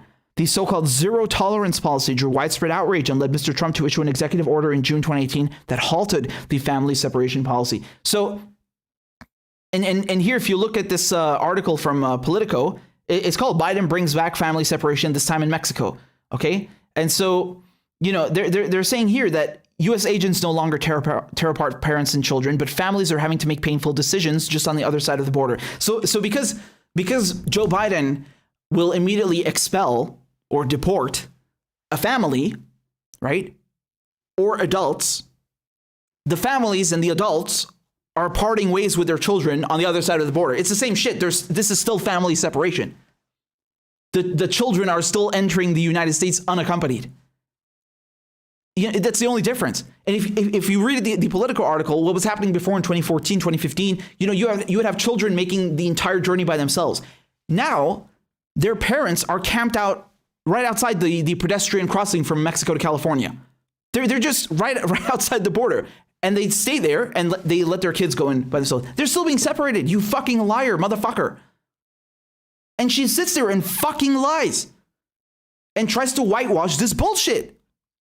Like, how depraved are you? How depraved do you have to be? Why do you have to carry water for this administration? Why has your vocabulary changed? Why the fuck are you making excuses for this piece of shit motherfucker who wrote the crime bill, who's done nothing but jail people his entire career? He's fucking made billions for the prison industrial complex. And his vice president is a cop, another jailer. Why are you making excuses for this shit? Why are you insisting that it's not the same when it's the fucking same? What is wrong with you? What happened to you? God, her mask has come right off. I mean, like, in every regard, right? She says nothing about Syria. She stumps for Biden, despite his atrocious record, the fucking war criminal has done nothing but screw over working families, bombing people, She stumps for him. She helps elect him. He doesn't support any of her policies. She won't give you $15 minimum wage. She won't force the vote. She lies about forcing the vote, right? She said she'd do it for $15 minimum wage, never did it. She won't try to threaten Speaker Pelosi with her speakership. She comes here and try to justify fucking camps at the border, which she called concentration camps under Trump. Now they're not concentration camps anymore, according to her own vocabulary, right? And she tries to, what's the only discerning factor? What's the only difference? Babies being torn from their mother's arms. Look, I have news for you. The bulk of the 15,000 children, 15,000 plus children that are now in U.S. custody in these cages, they're between 16 and 18, the majority of them. 16 and 18-year-olds can also be traumatized. You don't have to be, an infant. An adult can be traumatized. Anyone of any age can experience psychological distress and experience a trauma or be dealt PTSD. If that's what she's saying, that's not a thing anymore, that's a fucking lie. I mean, that's just absurd. The age here is not, it does not make it okay. Which is what Biden was trying to do in his first press conference. He's saying, hey, look, we're not tearing babies from their mother arms. No, look, these are 16-year-olds. What, like it's okay to give, to give them the same treatment or an adult the same treatment? The conditions are the issue, motherfucker. The conditions are the issue. The treatment is the issue.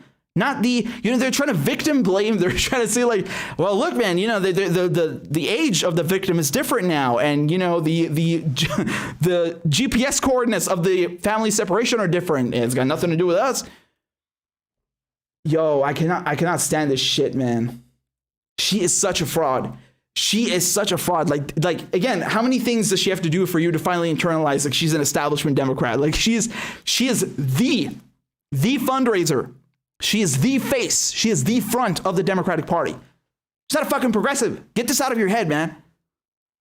Get this out of your head. Get this out of your head. She should be fucking ashamed, man, carrying water for this scumbag administration, right?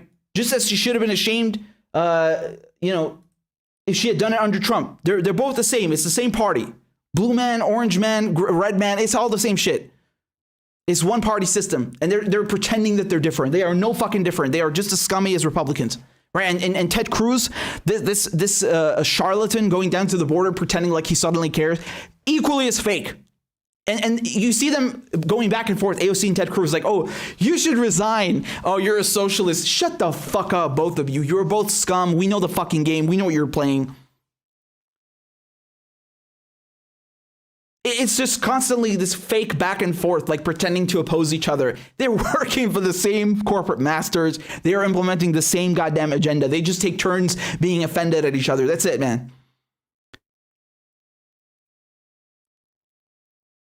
Christ, they're exhausting. Anyway, I'll get to your super chats in a second. Let me get some liquid in me. We need to hydrate, man.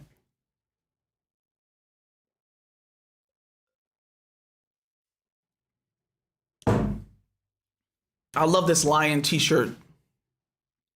Mona made this for me, man. I love it. Richard قلب الأسد الشام. Richard, Lionheart of Damascus. Fucking love that. So let's get to your super chats. I'm very excited to see what you guys have to say. I'm very excited. Let's get to it, man. We have 481 people watching. What a blessing. What a blessing. And we also got the fam that's over on Rockfin. We got a bunch of people watching on Rockfin. Wonderful, wonderful. This is great. Thank you for watching there too. So let me try and get to them chronologically, right? Because whoever has been a G, whoever's been sending them first, I want to get to you first. But you'll have to give me a second because YouTube is hiding them. So I have to go into the settings and find them in there. So give me a second. You'll record me a second there, boy. All right. God, really, man, she fucking conned y'all, right? She giving that money to establishment Democrats. Oh, God. Zero shame. Zero goddamn shame, man. I cannot believe this. So, here we go. Here we go. I can see the super chats. Wonderful. Unfortunately, I can't put them on the screen for some reason, but let's look at them. So, the first one was from Stono Rebel. Who sent 2 super chats. Thank you. Said, have you read the report on human rights violations in the United States in 2020? It was released by the State Council Information Office of the People's Republic of China. I have not, but I did hear about it. I think I mentioned it briefly. I need to read this. And I know that they put George Floyd in there, for example. So this is wonderful that they're actually calling out the United States on their fucking human rights violations, because the United States and Britain go around all the time saying like, oh, look at this country and that country. And they They kill their own. They quash their own protesters. They tear gas their own protesters, and they kill people like George Floyd. They shoot Rashard Brooks and Eric Gardner was also choked to death. I mean, you want to come around and talk about human rights violations? Let's look at you for a second. So I definitely need to read that, and it's wonderful that they're actually doing this. China is entering the counter disinformation. Shit, we got these long ass titles now. They're countering the bullshit by the United States. That's what it is. It's counter propaganda. I think it's good. So I will read it, and thank you for reminding me to do that. Policy Politics says, I can't even stand to hear AOC's voice anymore. Sounds like nails on a blackboard to me. Hashtag fraud squad. Hashtag control opposition. Hashtag the great reset. Yeah, I know what you're saying. And when I played the last video, I was like, shit, man, they're going to get mad at me again. It's annoying, man, because we had a lot of high hopes for her. I think that's what people fail to understand, right? Pepper Rants says, thank you, Papi. Thank you, Pepper. We got also a couple of stickers over here from Michael. Thank you very much for your stickers. I appreciate it. Anton says, that was me, and I appreciate it because people sometimes live in a tunnel and they need our help to be critical. We need it. Yes, that's true. You tweeted about, you replied to me that we should not put so much faith into politicians and you don't have like one person leading the movement. Yes, that was you. So I thank you for that because again, that's a very important remark. And it's something that I was really trying to convey after Bernie, rolled over for Joe Biden. And again, it goes for every politician. Like you can't have an entire movement or an entire, movement relying on one person. You look at the things that have brought about big change. There were always coalitions, right? You look at what was that called when you had the New Deal? You had the New Deal coalition, right? It was several parties, it was several groups. It wasn't just one person, right? So that's very important to understand. And I'm glad you brought it up. So Policy Politics says, come on, Richard. TYT told me AOC is a queen. Yeah, she's a queen of verbal diarrhea, man. Gemini Socialist says, happy Easter, Richard. What are your thoughts on recent anti-trans laws in Arkansas and Alabama? U.S. evangelicals can be so hateful and sad. Well, I'll tell you what, man. I think it's fucking astounding that they see there are tens of millions of Americans who have no health care, who have no jobs, right? I mean, again, this is true pre-pandemic, but nonetheless, even worse now. And they're preoccupied with this. Like, how can you call yourself the land of the free and you go and pass legislation to shit on other people's rights? Mind your fucking business. And I hate that these people call themselves Christian. They have nothing to do with Christianity and the original faith. They just take that and hide behind it and try to mold it to suit their bigotry, their bias, their political bullshit. So when I saw that, I was like, people have nothing better to fucking do? This is what you're doing? So that's my thoughts on it. I think it's despicable. And again, it's such a reminder of like how the U.S. empire is crumbling. Like it's just people fucking starving, they're dying, they're suffering, and this is what their so-called leaders go and waste their time with, trying to oppress other groups. I mean, it's messed up. So Nays Garden says, hey brother, emailed you a couple of times looking for an interview on my cannabis-based podcast. I had Ron Placone and more on. Well, you'll have to forgive me because I haven't been actually checking my mail a lot, but I will get back to you. And actually, that sounds good. I need to check this episode out with Ron Placone then. So thank you for the invitation. I appreciate that very much. That sounds pretty cool. So I'll get back to you on that. Thank you, Nate. I appreciate it. Michael says, well, nothing. There's no note attached, but there's a super chat. Thank you, Michael. Ramon says, thank you for the great work. Thank you. I appreciate it, Ramon. And Anton says, it was me who tweeted that people should learn from this experience and not be so codependent on politicians. Thank you for being critical. Yeah, again, I thank you, Anton, for that, because this is also a reminder to people who think that, we're just going after AOC because we got nothing better to do. No, man, she's one of the most popular politicians. She's de facto, whether she wants it or not, whether it's explicit or not, she's de facto a leader of this progressive movement, right? That's why she's popular, because she took out a establishment Democrat like Crowley, who was number 3 in the Democratic Party. That's why she's special. Like, why else would she be special, right? Because she was supposed to stick it to Democrats. That's what made her a firebrand. And so you see her go back on that. Yeah, you got to be critical. Like, you can't just stand by and accept the shit. And again, it points to the fact that you can't have one person only doing that. And it goes against their stated mission that they want to help other progressives get in, right? So you have like a block. And it's not just one person, and they went against that. So yeah. Gabriel says, keep up the good work and telling the truth. Regards from Sweden. That is awesome. I love it when people tell me that they're watching, internationally. It's always a great thing. Thank you for that, Gabriel. And Holly says, thank you for your dedication and devotion.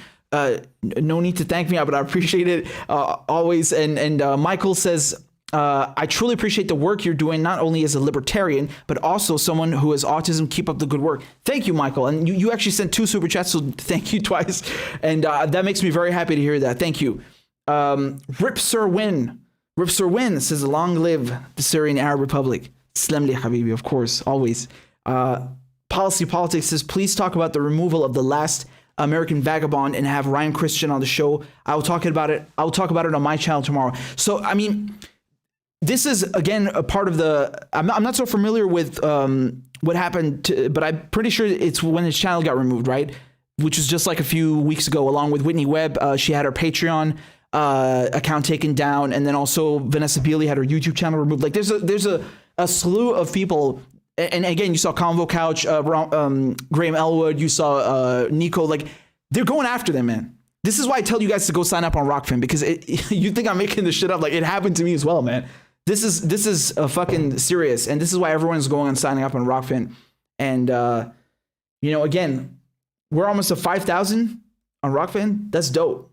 That's dope. So definitely go make an account. I'm plugging this. Sorry, that's the wrong screen. I'm plugging this for everyone. You see everyone is there. I'm plugging this for everyone. You need to go make an account on Rockfin so we're not dependent just on YouTube. And on Twitter, by the way, which I think is where Last American Vagabond got the Twitter account removed. I'm not sure. Again, you'll excuse me, I'm not too well versed with what happened to them particularly, but I know that a lot of people were taken down. So, just to speak to that effect, definitely make an account on Rockfin, ROKFIN.com. It's free, don't cost you nothing. And then we have an alternative to YouTube and all this other stuff, right? So, again, just give me 1 second to get back over here. Where was I? Here we go.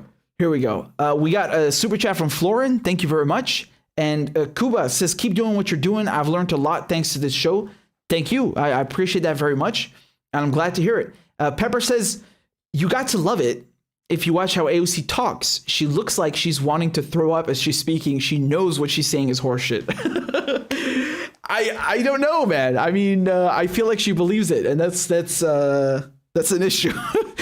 I don't know. I don't know what it is with her. Don't get me wrong. As far as I'm concerned, AOC is one of the smartest people in Congress. I mean that genuinely. I don't mean that as sarcasm. I know she's smarter than like 99% of the motherfuckers there. I know she's smart. So when I see her doing shit like this, I'm like, what is going on? Like, you know better than this shit. I know you know better because you were saying the right stuff before you got elected. Yeah, she was talking strategy. She knew how to play the game. She said, so what if I'm a one-term congressperson? You can make this much change. Again, I'm paraphrasing, but she said you can make so much change in one term, as much change as you could do in 10 years if you actually just have the guts to do it, right? That was her message. So she knew that, but she's not interested in being a one-term congressperson. Not that she has to be, but what that implies is that, you're going to have guts, you're going to grow a spine, you're going to stand up for the shit that you came to do in DC. She's not doing that. And that's why she's looking out for her career, which is kind of, it goes without saying, right? I feel like it goes without saying. That's why she's behaving this way and acting this way towards her constituents, to the progressive base. And, yeah, I didn't actually say that in the segment, but I think it goes without saying. So we got another super chat from Eric, a bunch of hearts and Syria flags. Thank you so much. I'm glad that that's not censored yet. Yolanda says, AOC, another progressive bites the dust. Shit. We got to listen to what Anton said, right? We got to listen to the facts. You can't have just one person leading the movement. And what does that even mean, progressive, at this point? It means nothing. Like, give me real terms. Give me anti-Zionist, anti-imperialist, pro-Palestinian, right? Give me socialist. Give me something concrete. What is progressive? Progressive what? What does that mean? A progressive instrumental? Like, what are you talking about? Give me something concrete, right? And stick to that. Don't just say it, stick to it, because they co-opt a lot of the language.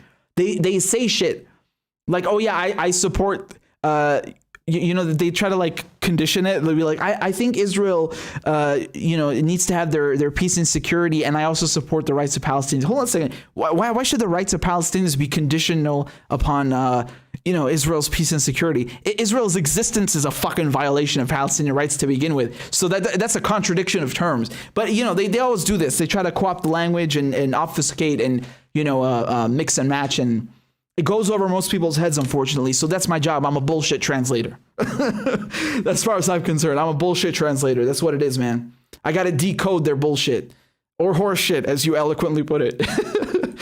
We got a couple of tips on Rockfan. Thank you for that. Eric, thank you for your tip. I appreciate it very much. That's what she said. Dallas says, on the U.S. empire crumbling, a good book to read is The Controlled Demolition of the American Empire by Charlie Robinson. Another truth teller on Rockfin. Thank you for that. Duly noted. Give me 1 second. I need to put this aside.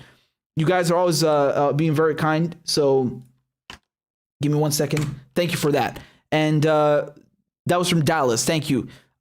Nero says, wildly off topic, but I'm a pâtissier trying to create awareness of the situation in Syria. What are some good Syrian desserts to lay on people, or your favorites? So, tu fais des pâtisseries, oui, c'est ça. So, man, I gotta go with, oh boy. I mean, the first thing that I would say, when you go to Syria, you have different kinds of sweets, right? You have different kinds of Arabic sweets.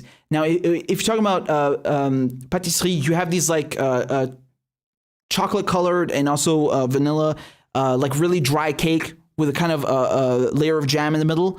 I'm completely blanking on the name, but I love those. There's also, when we talk about baklava in Syria, we're talking about not the Turkish kind. We drown the shit in pistachios and we drown it in atar, which is the sugar, right? Atar. And there's so much Syrian sweet that you can make. My favorite dessert is knafe. I don't know if that would fall into the category of sweets that you're making, but knafe b'jibne, which is like this melted mozzarella cheese inside. You spell it Knaffeh, knafe. So I don't know how to explain it. I just love it. Google it. And there's also with ushta. Ushta is also kind of like I don't know what that would be in English. Ushta. With cream, I guess. I don't know. There's so much, man. There's too much Syrian sweets. You definitely need to make knafe, in my opinion. The baklava, the Syrian baklava, that's the best in my opinion. Again, I know there's people who prefer Turkish maybe. That's not my thing. I think the Syrian way of doing it is way better. Moroccan, by the way, Moroccan is great. Just to put that out there. Moroccan baklava is like completely different from Syrian, but it's just as good. That's how good. Yeah. Damn, these are good questions, man.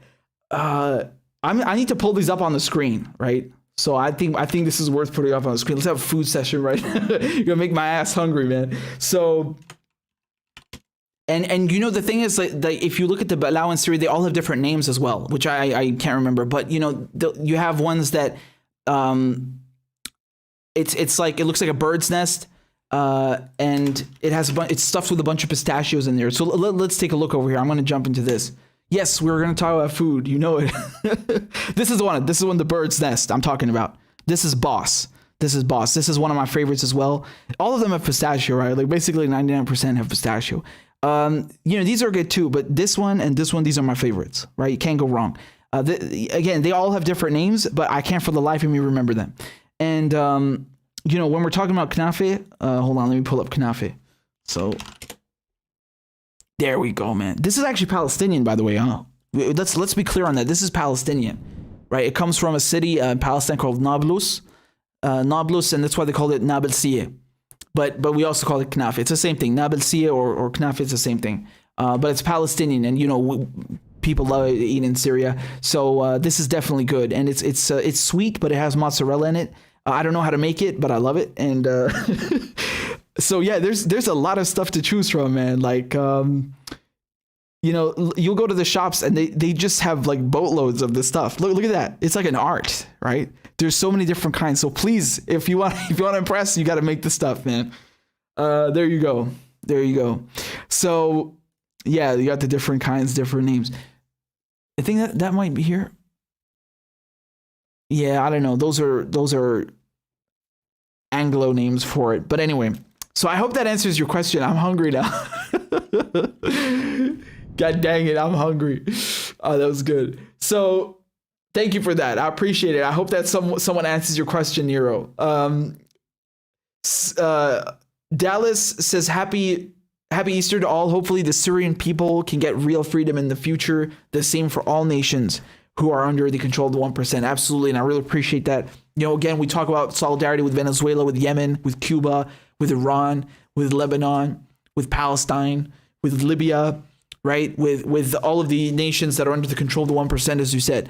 And, you know, man, I'm not going to lie. It's kind of funny watching the U.S. reaction to the integration of Iran into the Belt and Road Initiative. I'll get to that in a second, though, right? Because again, this is a seismic shift in the anti-imperialist fight. We'll get to that in a second.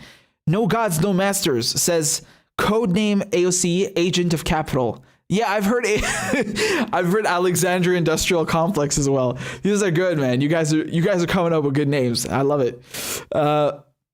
Emblem Fate says, Rich, CNN or MSNBC sitting down with a terrorist is nothing special. They sit down with terrorists all the time. Their names are Joe Biden, Obama, Bill Kristol, and if you disagree, just remember Operation Timber Sycamore. Oh, I don't disagree, brother. You know that. You know that I don't disagree. That's 100%.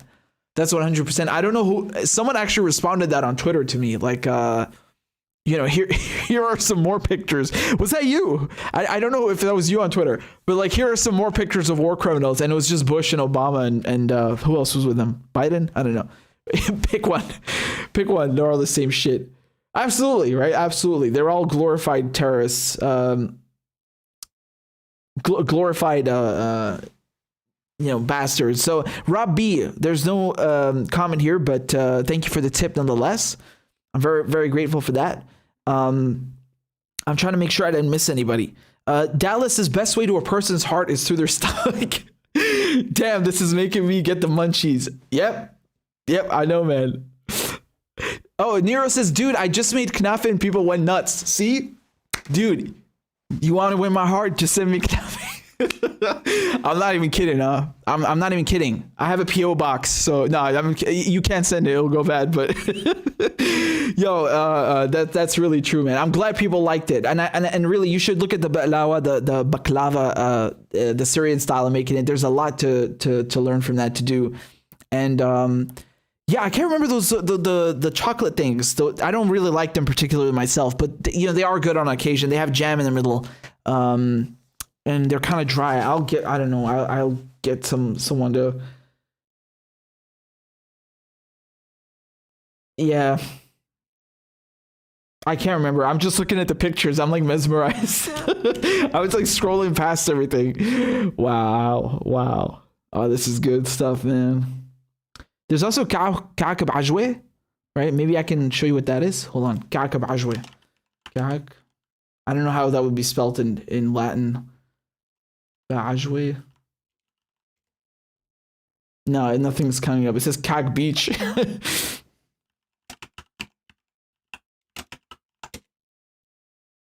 No, I don't really see. I think I saw a picture of it before, but I don't know, man. Hold on, I'll keep looking for that. Anyway, yeah, we're gonna get hungry. That's what I'm talking about. That's the one. Ka'kab ajwe. It's got ajwe in the middle, which again I don't know how to translate, but that's the one. This thing over here. That's really good. So anyway, I want to continue reading your tips and your lovely notes. So thank you for that. We got one over here from Marissa. Marissa, it's good to see you. Give me a second. It's loading. Marissa says outfit on point. Look how sweet she is, man. Thank you. I appreciate that very much. I'm glad I was able to match the colors. I love this one, huh? It's good. It's really cool, right? Thank you. I really appreciate that, Marissa. That's really sweet of you. We also got another one over here from Christian Morero says, hey, you can't say AOC is an imperialist simply because she gives money to imperialists or endorses them for Congress or stumps for them on the campaign trail or defends them when they are attacked or actively lies on behalf of them when confronted about their crimes. None of these things prove that she's an imperialist. I mean, what are you, a Russian agent? That's a good one.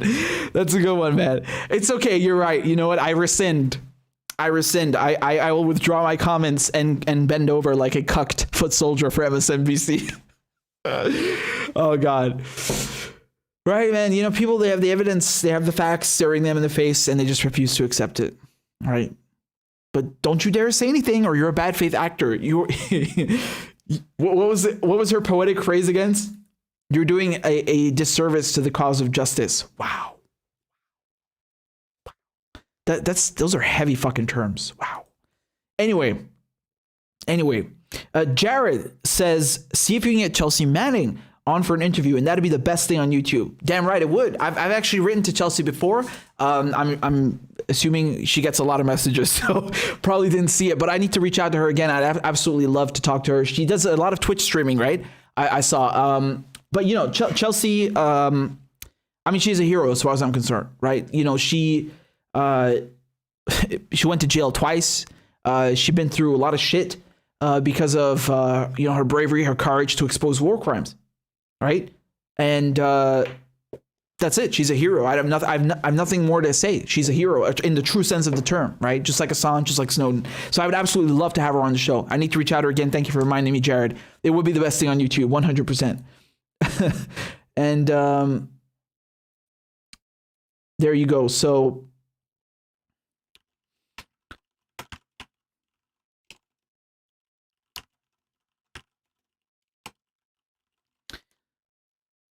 give me 1 second over here. I'm just trying to load Go, you know the thing. Go, you know the thing. So we got some stuff on Venmo. Okay, some super chats on Venmo. This one is from Neil. Says you should go on the historically podcast and read some Lenin. I'd love to be on there. I think they do good stuff. You need to tell them, man. You need to tell them to have me on. We got one over here from Cinema Gorilla. Says this is for FOC. Hold on, for FOC close to Hernan as the most two-faced Cortez, or I'm assuming that was for AOC, right? Absolutely. And we also got Jonathan, who just joined as a patron, right? A patron on Patreon. So as per our customs, I'll play a crab dance just for John. Thank you so much for supporting the show. I really appreciate it. Clap for that, you stupid bastard. Corn Pop was a bad dude, and he ran a bunch of bad boys. Listen, fuckhead, you have fucking crossed the line, claiming I'm the enemy. You got that, you goddamn son of a bitch? I don't give a fuck what you think, bitch. Good morning. Sunday morning. Cut that bitch off. Hey, why you texting? Why? You're getting nervous, man. Calm down. It's okay. Okay. Suck my dick and choke on it. I yield my time. Fuck you.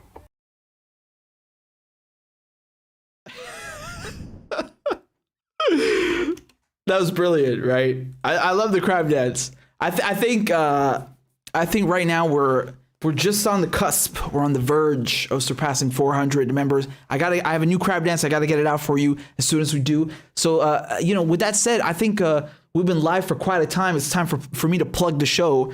And you don't mind me if I do. So once again, we have to circumvent censorship. This is not just for me. This is for all of your other favorite lefty channels. Go and make an account on rockfin.com. I'm streaming live right there. All the segments are posted there all the time. So that's ROKFIN.com. This is the future, man. There's no censorship bullshit. It don't cost you nothing. But if you do decide to support, which is $10 a month, you supporting everybody, and there's no ads. It's like you know, Netflix or politics. I think it's a sweet deal. You get every single channel as premium, everybody. So I think it's a really good deal. It's the future. It's the way forward. Other than that, there's also Venmo, CashApp, and PayPal. So you know, if you'd be so kind to donate on there, I'll also read out your super chats if you got any. And that's another way to support independent media. And you can scan the QR codes on the screen. And what else was I going to say? Oh yeah. we also have again, this is my favorite part about plugging the show. I get to show you Uncle Joe's Rainbow Coalition Death Cult, which I think is the best thing, which is the funniest thing that we've come up with. So if you go to store.richardmedhurst.com, you can grab one of these. I mean, today I'm wearing the lion t-shirt, right? I'm wearing the lion. Where is it? Where's the lion? No, that's Hillary. We don't want that. I'm wearing the lion over here. You see that? That's my shit, man. I love that. Look how dope that is. Come on. Like, again, I'm not blowing smoke up my own ass because Mona made this, not me, okay? So I think it's really dope. Come on, man. Look at how fucking dope that is. Look, it's got my name and shit too. See that? Isn't that cool? So definitely get that if you want. But the Uncle Joe's Rainbow Coalition Death Cult, that's the one over here, right? I did come up with this one. I did the mock-up. I had the idea, but Mona, she's the genius. She made it happen. She turned it into reality, right? So this is really good. This is really dope. Trying to zoom in over there for you. Yeah. Anyway, that's store.richardmedhurst.com. That's another great way to support the show. Thank you so much. And there's also GoFundMe because, you know, today, thankfully, we haven't had any sound problems, I hope. And, you know, we need to upgrade the computer and sound card soon. So definitely check that out. And we got another, hold on, I'm trying to read this. Give me a second.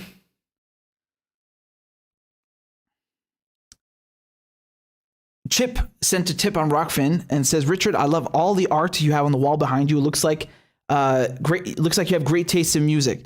Yes, thank you. I'm glad you do, because I mean, some people are pissed off about the Muse poster because you know, there was a Who poster over here which I kind of took out of frame, and they want me to replace it. Honestly, man, I'm not that big of a fan of Muse. It's just for the colors. I think, you know, it's good. But we got some new ones. We got Tupac over there. We got another Tupac over here from Colin. It was really nice. This one's from Batul. She sent me this drawing of a Palestinian muqawim, so resistor. And yeah, we got a bunch of things over here. So I got tons of posters. Some of them are out of frame, but thank you. I appreciate that very much. I'm glad you like it, and think that it's great taste in music. Yeah, I might switch them up from time to time, right? Get some new ones in, just exchange them and stuff. So that would be cool. I'm glad you like it. Thank you. So yeah, with that said, I hope I didn't miss anyone's super chats. I want to make sure that I got everyone. And even sent a super chat. It says, I would love to see you engage with SAC, which is a shill group that endorsed Trump and espouses American intervention or to cover their past nonsense. What is this, like a Lincoln Project thing? No, Lincoln Projects, they were, you know, former, they're still fucking neocons, pretending to be, you know, Democrats and against Trump. You know, it's like half Republicans for against Trump and half I'm a reformed newborn Democrat now or some shit. And they're just scam artists, honestly. So is this something like that? It sounds like it. I need to look at that. I can't wait to see what bullshit I uncover. DC says, thoughts on event 201, pandemic rehearsal in 2019 and the Great Reset, Davos agenda for the World Economic Forum. Man, you want to have an honest thought on that? I'm fucking clueless because I do not understand biology well enough to have an opinion on this shit. I do think that this vaccine passport stuff is fucked up because they're trying to basically, you know, I think it's like they're trying to capitalize off of it, right? Like they're trying to use a crisis or a pandemic to push some other bullshit at the same time, right? And I mean, is this the first time we see that? No. They always take advantage of tragedies to push some bullshit. So I think, I mean, again, I'm not well informed enough to talk about this. I don't have a degree in medicine. I didn't study biology. I don't really know enough to talk about any of this. But I do think the vaccine passport stuff is fucking, you know, like I'm not excited by the idea of another big tech company having, you know, a fucking role to play in public health. You know, this is it's a conflict of interest. It's not okay. And you know, another thing that comes to mind, you had the chief scientific advisor to the UK government. He, you know, having £600,000 invested in a company that produces vaccines, right? And that's reported in the Telegraph just a few months ago. I mean, this is a huge conflict of interest. It's corruption, you know. And I want to see actual fucking scientists doing their jobs and not people who have shares in big pharma doing the job for them. I think that's what any rational person would say, right? You want actual scientists doing their jobs and not governments taking people who have stocks in big pharma to replace them with. What is that? So, you know, that's as much as I'll say about it, because I just don't know enough to say anything else, man. Vero is in the house, says coucou. encore merci pour le tweet sympa. Et bien sûr, et ça me fait toujours plaisir de te voir ici, Véro, et que tu traduis mes tweets en plus. Ça fait plaisir. Merci beaucoup. Parce que c'est comme tu as dit, voilà, il n'y a pas assez de gens qui... par exemple, Assange, le truc avec Julian Assange, ça c'est déjà un domaine où il y a carrément rien dans les médias français. Bon, les anti-impérialistes, je suppose qu'il y en a quand même un peu, mais tu vois, ça fait toujours bien, ça fait toujours de bien de rajouter un peu plus. Et ça me fait vraiment plaisir que tu prends le temps de traduire presque tout ce que je dis. Et voilà, merci. Enfin, parce que what I'm saying to Vero is I'm really grateful that she always translates my tweets into French, because you know it's as she said herself, and I humbly agree with her, is that, you know, there are a lot of things that don't cross over into French media. I mean, Julian Assange coverage is just one of them. The fact that, you know, you probably do have some anti-imperialist things going on in French media, but perhaps not enough. I mean, it's always good, right? And I really appreciate that she always translate practically everything I put out. So yeah, that's really sweet of her. So donc c'est moi qui te remercie. C'est moi qui te remercie, Véro. Et voilà. So I'm just double checking I didn't miss any super chats. You'll have to forgive me if I did. I'm just scrolling through, just trying to make sure. Sometimes somebody will send something like a second after I've gone offline, and I'm like, shit, dang it. So yeah, I think that's it, man. You know, I'm more than grateful, and I thank you guys so much for tuning in. This is wonderful. I hate to leave you so early. You know, we've done 7-hour streams before, but one more thing before I go. I have a Substack now. Yes, I have a Substack. So definitely go and subscribe to that. I think it's also free. At least it is for now. I'm not really charging anything for it. It's wait, what is the order of it? I think it's, hold on. The name comes first, then Substack, right? Let me just try that out. Yes, here we go. So it's richardmedhurst.substack.com. Okay. So I'm going to be publishing articles. You know, it's kind of funny because I used to write more than anything else, and now I do videos more than anything else. So I'm gonna go back to doing both, right? And there you go. Yeah. So just make sure you subscribe. richardmedhurst.substack.com. And again, thank you so much for supporting the show. I really appreciate it. You guys are awesome. And that's all I'm gonna say, man. That's all I'm gonna say. There you go. So take care, be well, happy Easter, be good, be safe. Fuck the imperialists, they can eat my ass.